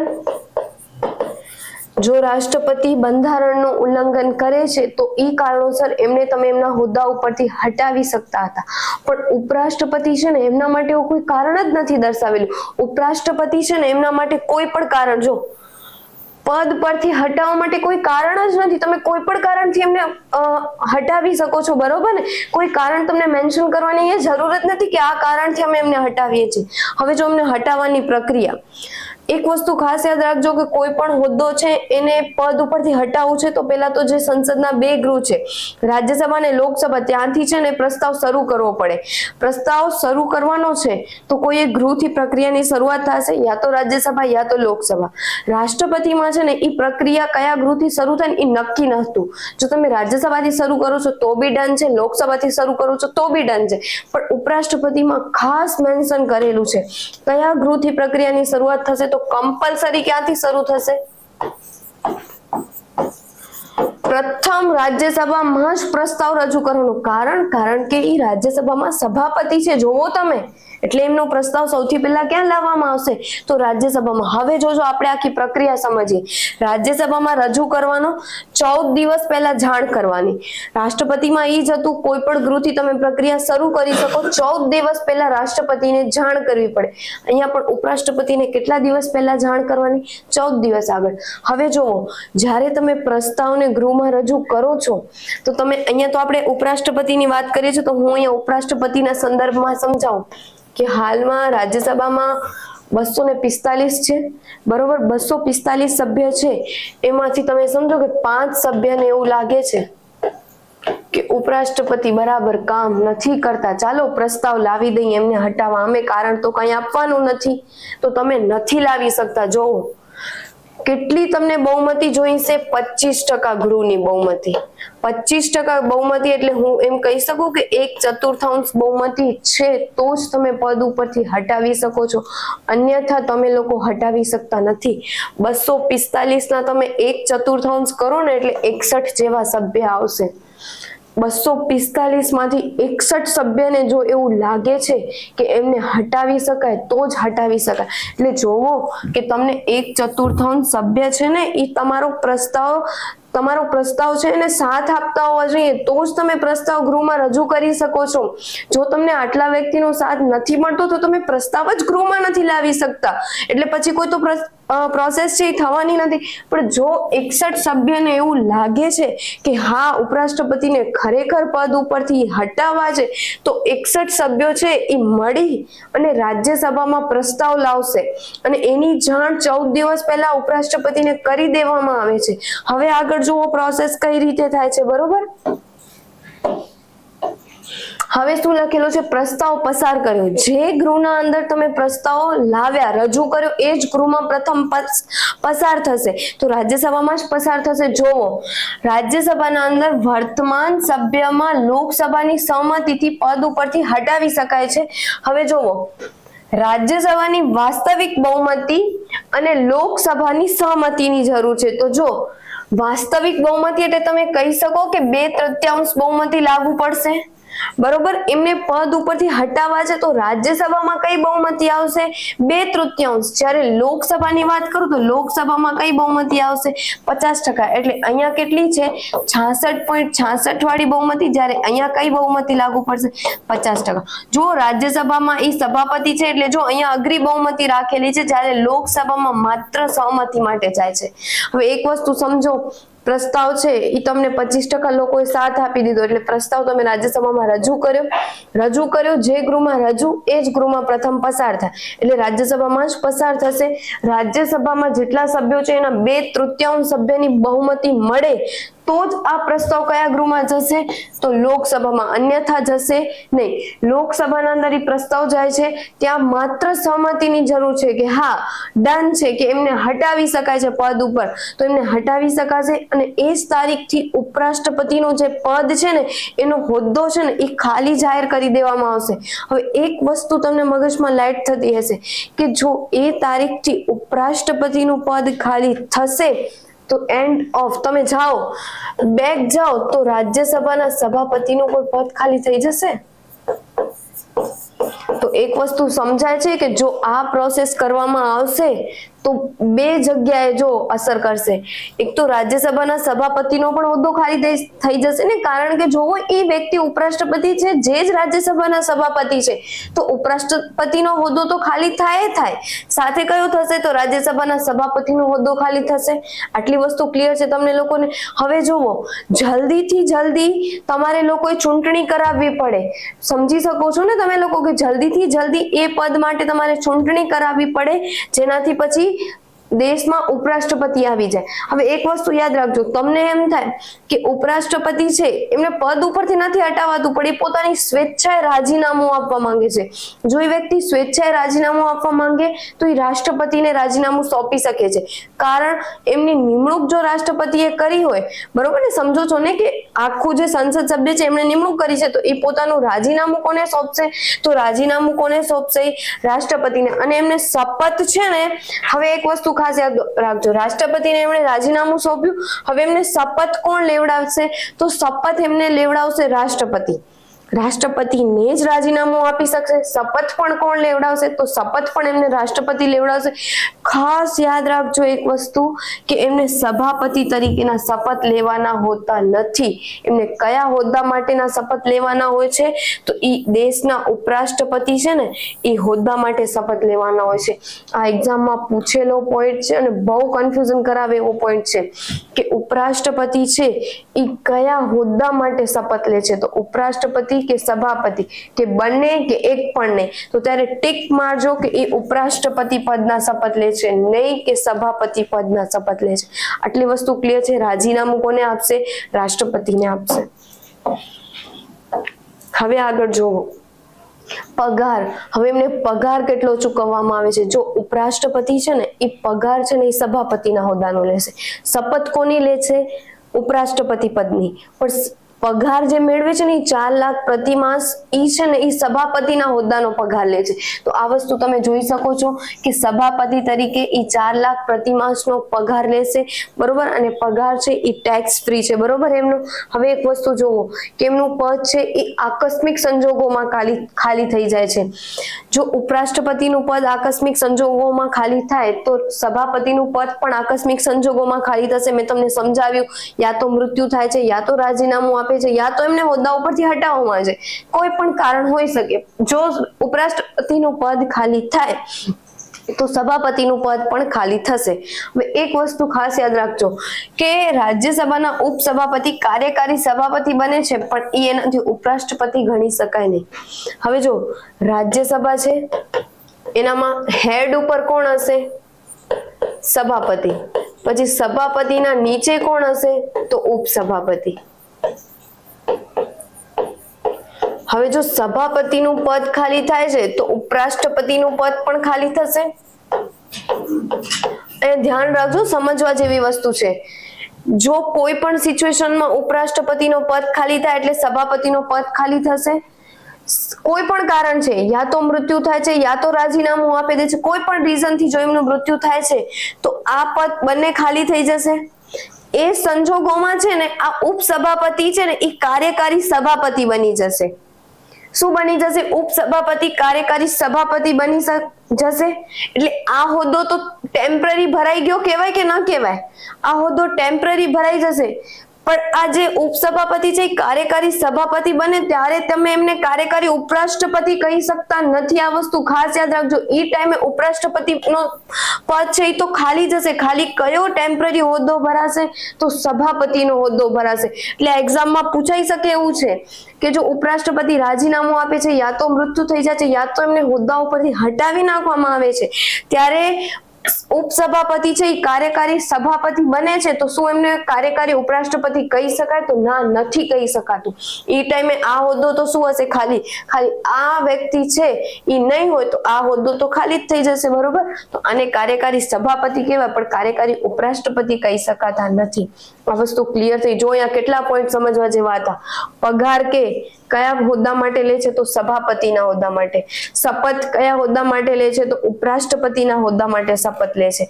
પછી જો અહીંયા આ હોદ્દો ખાલી થાય છે તો કાર્યકારી ઉપસભાપતિ કેવા ઉપસભાપતિ છે એ કાર્યકારી સભાપતિ બની જશે, પણ બરોબર એનાથી કાર્યકારી ઉપરાષ્ટ્રપતિ બનતા નથી. એટલી વસ્તુ જોઈ. હવે જોવો પછી જલ્દીથી જલ્દી ચૂંટણી કરાવવાની જેનાથી આ બંને પદ ભરાઈ જાય. પછી તો આ ઉપસભાપતિ પાછા અહીંયા આવી જશે, બરોબર. જો આ હોદ્દા માટે ચૂંટણી થઈ જાય એટલે પાછા અહીંયા આવી જશે. એટલે આટલી વસ્તુ ડન છે. હવે આગળ જોવો. હવે આગળ શું કહે છે કે ઉપરાષ્ટ્રપતિની સત્તા અને કાર્ય. ઉપરાષ્ટ્રપતિ છે એ શું શું કાર્ય કરી શકે? પહેલી વસ્તુ યાદ રાખજો, ઉપરાષ્ટ્રપતિ છે એ ક્યાંના સભ્ય છે? તો એ રાજ્યસભાના સભ્ય નથી, પણ એ ત્યાંના સભાપતિ છે, બરોબર. એટલે એક વસ્તુ તો તમે કહી શકો કે એ રાજ્યસભાના જેટલા પણ કામ છે, બરોબર, સત્ર બોલાવવાના, રાજ્યસભાના સત્ર બંધ કરવાના, પછી સત્ર છે એની દેખરેખ કરવાની, બધી સત્તા કોની પાસે હશે? તો ઉપરાષ્ટ્રપતિ પાસે હશે. હવે જો રાષ્ટ્રપતિની ગેરહાજરીમાં ઉપરાષ્ટ્રપતિ કાર્યકારી રાષ્ટ્રપતિ તરીકે ફરજ આપે. હવે જો અહીંયા એક વસ્તુ ખાસ ધ્યાનમાં રાખજો કે જ્યારે પણ આપણા દેશનો સર્વોચ્ચ હોદ્દો એટલે કે રાષ્ટ્રપતિનો એ કોઈ પણ સંજોગોમાં ખાલી થાય છે ત્યારે દેશના ઉપરાષ્ટ્રપતિ છે ને એ કાર્યકારી રાષ્ટ્રપતિ બની જશે. શું બની જશે? તો આ છે ને કાર્યકારી રાષ્ટ્રપતિ બની જાય. અને એ ટાઈમે પછી કાર્યકારી રાષ્ટ્રપતિનો હોદ્દો સંભાળે છે. આપણે જે વસ્તુ ત્યાં જોઈ કે ઉપસભાપતિ હોય એ કાર્યકારી સભાપતિ બની જશે. જ્યારે જો રાષ્ટ્રપતિ છે એનો હોદ્દો ખાલી છે, દેશનું સર્વોચ્ચ પદ ખાલી ન રખાય માટે ઉપરાષ્ટ્રપતિ છે એમને શું બનાવી દેવામાં આવશે? કાર્યકારી રાષ્ટ્રપતિ બનાવી દેવામાં આવશે. હવે જો આ કોઈ પણ સંજોગો હોઈ શકે, યા તો રાષ્ટ્રપતિ છે એમનું મૃત્યુ થઈ ગયું હોય, યા તો રાષ્ટ્રપતિએ રાજીનામું આપી દીધું છે, યા તો કોઈ માંદગીમાં છે, યા તો વિદેશ પ્રવાસ ઉપર ગયેલા છે, કોઈ પણ કારણ હોઈ શકે. એ સંજોગોમાં શું હોદ્દો કોણ સંભાળશે? તો આ ઉપરાષ્ટ્રપતિ છે એમનો હોદ્દો સંભાળશે. હવે એક વસ્તુ અહીંયા ખાસ યાદ રાખજો, જો હું તમને સમજાવું. જો કોઈ પણ સંજોગો છે, રાષ્ટ્રપતિ જો પેલા તો તમે જો કે કયા કયા, એક તો સ્થાયી સંજોગ હોય કે સ્થાયી રૂપે હોદ્દો ખાલી થઈ જાય, અને એક સંજોગ હશે અસ્થાયી.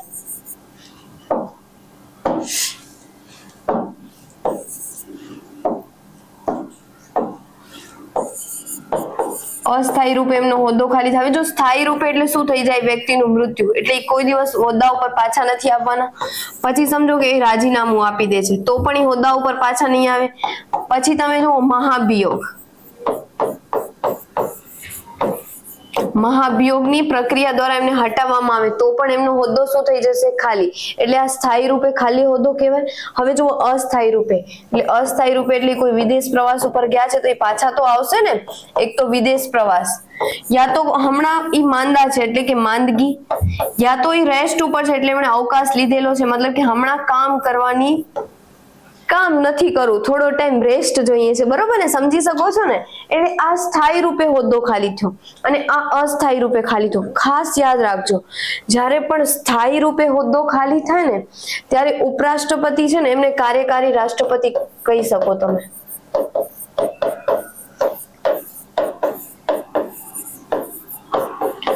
પણ આ સિચ્યુએશનમાં જો એ હોદ્દો સંભાળે છે, વિદેશ પ્રવાસ, માંદગી ને અવકાશ, એ સિચ્યુએશનમાં તમે એમને કાર્યકારી રાષ્ટ્રપતિ નથી કહી શકતા, કારણ દેશનો સર્વોચ્ચ હોદ્દો છે પણ એ ટેમ્પરરી હોદ્દા ઉપર નથી. શું છે?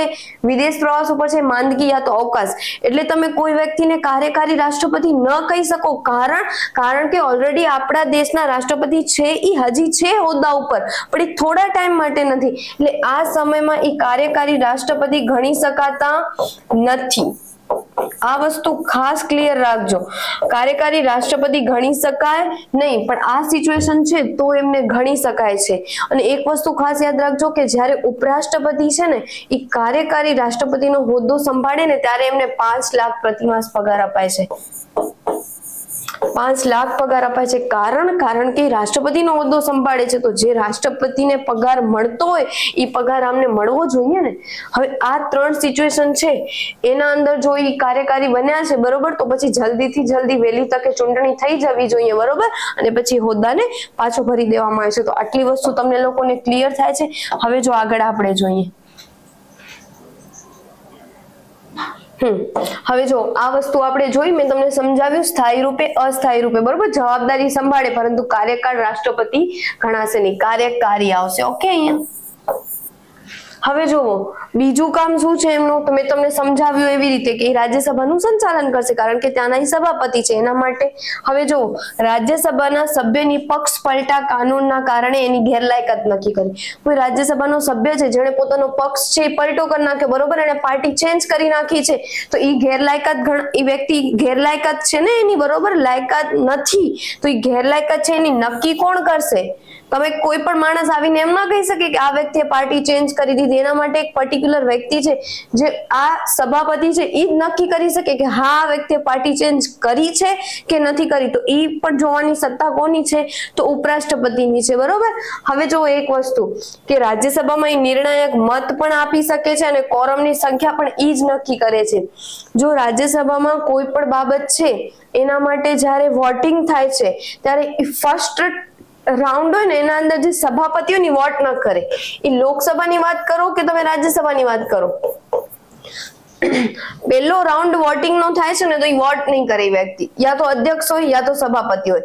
પણ જો એના અંદર વોટિંગ થાય છે ફર્સ્ટ રાઉન્ડમાં અને જો ટાઈ વોટ પડે છે તો પછી બીજી વોટમાં વોટ કરશે. સમજી શકો છો ને? એટલે જ્યારે નિર્ણાયક મત આપવાની વાત આવે ત્યારે કોણ આવશે? રાજ્યસભાના સભાપતિ, એટલે ઉપરાષ્ટ્રપતિ કહી શકો. એટલે એને ઇંગ્લિશમાં કહેવાય છે કાસ્ટિંગ વોટ. તો તમને પૂછે કે રાજ્યસભામાં કાસ્ટિંગ વોટ કોણ આપે છે, તો કોણ આપશે? રાજ્યસભાના સભાપતિ. અને ઈ ઓપ્શનમાં નથી તો દેશના ઉપરાષ્ટ્રપતિ, કેમ કે બંનેનો હોદ્દો તો એક જ છે. એટલે નિર્ણાયક મત પણ આપી શકે છે. કોરમની સંખ્યા તમને ખબર છે, રાજ્યસભા હોય કે લોકસભા, કોરમની સંખ્યા કેટલી નક્કી કરેલી છે? 10%. 10% એટલે તમે 1/10 કહી શકો. તો આ કોરમ એટલી હાજર છે કે નહીં ઈ નક્કી કરવાની જવાબદારી પણ કોની છે? તો રાજ્યસભાના સભાપતિની. એટલે એક વસ્તુ તમને લોકોને અહીંયા ક્લિયર થાય છે કે ઈ કોરમ પણ પોતે નક્કી કરે છે અને જો નિર્ણાયક મત આપવાની વાત આવે છે તો ઈ પણ કોણ આપે છે? તો ઉપરાષ્ટ્રપતિ, બરોબર ને? હવે આગળ જોવો, જ્યારે ઉપરાષ્ટ્રપતિ કાર્યકારી રાષ્ટ્રપતિ બને ત્યારે પગાર 5 લાખ પ્રતિ મહિના અપાય છે. મેં તમને સમજાવ્યું ને આ કે જો ઈ હોદ્દો સંભાળે છે તો એમને પગાર પણ ઈ પ્રમાણે પછી આપવામાં આવશે. ભારતમાં ઉપરાષ્ટ્રપતિ પદના સંદર્ભમાં હી ઇઝ સુપરફ્યુઅસ હાઈનેસ એવું લખેલું છે. હવે આ વસ્તુને સમજવી ખાસ જરૂરી છે. જોજો, હી ઇઝ સુપરફ્યુઅસ હાઈનેસ, આનો મતલબ થાય કે એમનો જે હોદ્દો છે ને એના પ્રમાણે એમની પાસે કોઈ કામ જ નથી. જો દેશના રાષ્ટ્રપતિ નથી તો એમને શું બનાવી દેવામાં આવશે? કાર્યકારી રાષ્ટ્રપતિ. હવે તમે જુઓ, જો રાજ્યસભામાં સભાપતિ ક્યારેક રાજ્યસભાના સભાપતિનો હોદ્દો સંભાળશે, ક્યારેક ઉપરાષ્ટ્રપતિનો હોદ્દો સંભાળશે, ક્યારેક કાર્યકારી રાષ્ટ્રપતિનો હોદ્દો સંભાળશે. તો તમે જોવો કે એમનો જે હોદ્દો છે એના પ્રમાણે એમની પાસે કોઈ પર્ટિક્યુલર કામ નથી. ક્યારેક એમને અહીંયા મોકલવામાં આવશે, ક્યાંક મોકલવામાં આવશે. તો તમને પૂછાઈ શકે એક્ઝામમાં કે હી ઇઝ સુપરફ્યુઅસ હાઈનેસ આવું બંધારણમાં કયા પદ માટે લખવામાં આવેલું છે?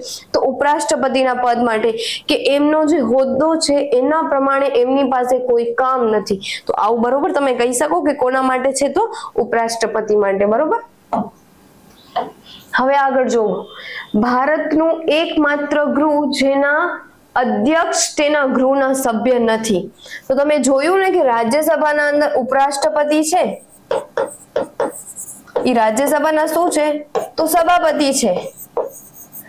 પણ ઈ રાજ્યસભાના સભાપતિ ભલે છે પણ ઈ ગૃહના સભ્ય કહેવાશે નહીં.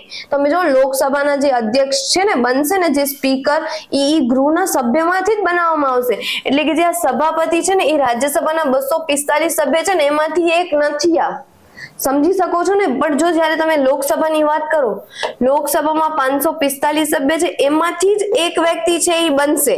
પણ અહીંયા એવું નથી. આ છે ને એ અલગ પદ છે, બરોબર? આખું એક અલગ પદ બનાવવામાં આવેલું છે. હવે જો ભારતનું એકમાત્ર ગૃહ જેના અધ્યક્ષની આજ દિવસ સુધી ચૂંટણી થયેલી નથી, ત્યારે પણ શું આવશે? રાજ્યસભા. એના અધ્યક્ષની ચૂંટણી નથી થતી પણ શાની ચૂંટણી થાય છે? ચૂંટણી ઉપરાષ્ટ્રપતિના પદની થાય છે. પૂછાઈ શકે ને એક્ઝામમાં કે કયા ગૃહના અધ્યક્ષ માટે ચૂંટણી નથી થતી, તો ઉપરાષ્ટ્રપતિ, કારણ કે રાજ્યસભાના અંદર ઈ ભલે અધ્યક્ષ બને છે પણ ઈ તો ચૂંટણી કઈ એ સભાપતિ પદ માટે નથી કરતા, સેના પદ માટે કરે છે, ઉપરાષ્ટ્રપતિ પદ માટે ચૂંટણી કરે છે, તો કોઈ દિવસ રાજ્યસભાના સભાપતિના પદ માટે ચૂંટણી થતી નથી. આ વસ્તુ ક્લિયર રાખજો. આ કન્ફ્યુઝન પોઈન્ટ છે ને એક્ઝામમાં પૂછેલા છે એટલે જો મેં અલગથી મેન્શન કરેલા છે. હવે જો થોડા બેઝિક ફેક્ટ છે તમે એકવાર યાદ રાખી લેજો, બરોબર. પૂછાય કે પ્રથમ ઉપરાષ્ટ્રપતિ કોણ બન્યા હતા ભારત દેશના, તો આવશે સર્વપલ્લી રાધાકૃષ્ણ. શું આવશે? સર્વપલ્લી રાધાકૃષ્ણ પ્રથમ ઉપરાષ્ટ્રપતિ. વર્તમાન ઉપરાષ્ટ્રપતિ હાલમાં હોદ્દા ઉપર કોણ છે? હું હાલની તારીખે જ્યારે લેક્ચર રેકોર્ડ કરું છું 2023 ત્યારે શું આવશે? જગદીપ ધનખડ. બરોબર, કોણ આવશે? જગદીપ ધનખડ. તેના પહેલા કોણ હતા? તો વેંકૈયા નાયડુ. કોણ હતા? વેંકૈયા નાયડુ. આ હોદ્દાની પહેલાની વાત કરું છું હું, બરોબર. સૌથી લાંબો સમય હોદ્દા ઉપર રહ્યા હોય એ છે સર્વપલ્લી રાધાકૃષ્ણ. કોણ આવશે? સર્વપલ્લી રાધાકૃષ્ણ. સૌથી ટૂંકો સમય હોદ્દા ઉપર રહ્યા હોય એવા છે વી ગિરી, બરોબર. પછી ચાલુ કાર્યકાળ દરમિયાન મૃત્યુ થયું હોય, મતલબ કે હોદ્દા ઉપર હતા ઉપરાષ્ટ્રપતિના ને એ સમયમાં એમનો મૃત્યુ થઈ ગયો હોય, તો એવા કોણ છે? તો કૃષ્ણકાંત. આટલી વસ્તુ ક્લિયર થાય છે. પ્રથમ ઉપરાષ્ટ્રપતિ સર્વપલ્લી રાધાકૃષ્ણ. હાલના ઉપરાષ્ટ્રપતિ જગદીપ ધનખડ. જગદીપ ધનખડ. એના પહેલા હતા વેંકૈયા નાયડુ. સૌથી વધારે સમય હોદ્દા ઉપર રહેનાર સર્વપલ્લી રાધાકૃષ્ણ. અને સૌથી ઓછા સમય માટે હોદ્દા ઉપર રહેનાર તો વી ગિરી. અને ચાલુ કાર્યકાળ દરમિયાન મૃત્યુ થયું હોય તો કૃષ્ણકાંત. આટલી વસ્તુ ડન છે. હવે આગળ જોવો. સીએમ. સીએમ એટલે તમે કહી શકો મુખ્યમંત્રી. મુખ્યમંત્રી, પછી આવશે રાજ્યપાલ, ઉપરાષ્ટ્રપતિ અને રાષ્ટ્રપતિ, એમ 4 હોદ્દા ઉપર કામ કરનાર માણસ તો શંકર દયાલ શર્મા. શંકર દયાલ શર્મા છે ને આ બધા હોદ્દા ઉપર એમણે કામ કરેલું છે. મુખ્યમંત્રી પણ બનેલા છે, રાજ્યપાલ પણ બનેલા છે, રાષ્ટ્રપતિ પણ બનેલા છે અને ઉપરાષ્ટ્રપતિ પણ બનેલા છે. તો એવા કયા વ્યક્તિ છે? તો શંકર દયાલ શર્મા. બરોબર, આ વસ્તુ ક્લિયર રાખજો. હવે આગળ જોવો. એવા ઉપરાષ્ટ્રપતિ જે રાષ્ટ્રપતિ બન્યા હોય, કયા એવા ઉપરાષ્ટ્રપતિ છે કે જે આગળ જતા શું બન્યા હોય? તો રાષ્ટ્રપતિ. ખાસ યાદ રાખજો. અહીંયા છે ને એક મેં તમને લોકોને સૂત્ર આપેલું છે, એ યાદ રાખજો તો તમને ટ્રીક છે, બરોબર, આવડી જશે. રાધા ગોરી નારાયણ શર્માને જોઈ મનમાં હસી. હવે જો રાધા તો સર્વપલ્લી રાધાકૃષ્ણ ઈ પેલા ઉપરાષ્ટ્રપતિ હતા, પછી શું બન્યા હતા? એ દેશના રાષ્ટ્રપતિ બન્યા હતા. પછી જો ગૌરી તો તમે શું લખી શકો? વી ગિરી. નારાયણ તો શું આવશે? KR નારાયણ. શર્મા તો શંકર દયાલ શર્મા. જોઈ મનમાં હસી તો વેંકટરામન. મનમાં તો વેંકટરામન અને હસી તો ઝાકીર હુસૈન. તો આટલી વસ્તુ ક્લિયર છે. આટલા ઉપરાષ્ટ્રપતિ તમે જોઈ શકો છો. કેટલા થાય છે? 6 એવા ઉપરાષ્ટ્રપતિ છે જે આગળ જતા શું બન્યા હોય? તો આગળ જતા એ શું બન્યા છે? રાષ્ટ્રપતિ બન્યા છે. તો તમને આટલી વસ્તુ ક્લિયર થાય છે કે એવા કેટલા ઉપરાષ્ટ્રપતિ છે જે આગળ જતા રાષ્ટ્રપતિ બન્યા. એકવાર પાછું રિવિઝન કરું છું. રાધા ગૌરી નારાયણ શર્માને જોઈ મનમાં હસી. રાધા સર્વપલ્લી રાધાકૃષ્ણ. ગૌરી વી ગિરી. નારાયણ KR નારાયણ. શર્મા શંકર દયાલ શર્મા. જોઈ મનમાં, મન એટલે વેંકટરામન અને હસી તો ઝાકીર હુસૈન. આટલી વસ્તુ ડન છે. હવે જોવો. હા, બરોબર. આપણે આ ઉપરાષ્ટ્રપતિની આટલી માહિતી મેળવી, બરોબર. તો ચાલો મિત્રો આપણે પાછા નેક્સ્ટ લેક્ચરમાં મળશું આવા જ કોઈ સારા કન્ટેન્ટની સાથે. Thank you.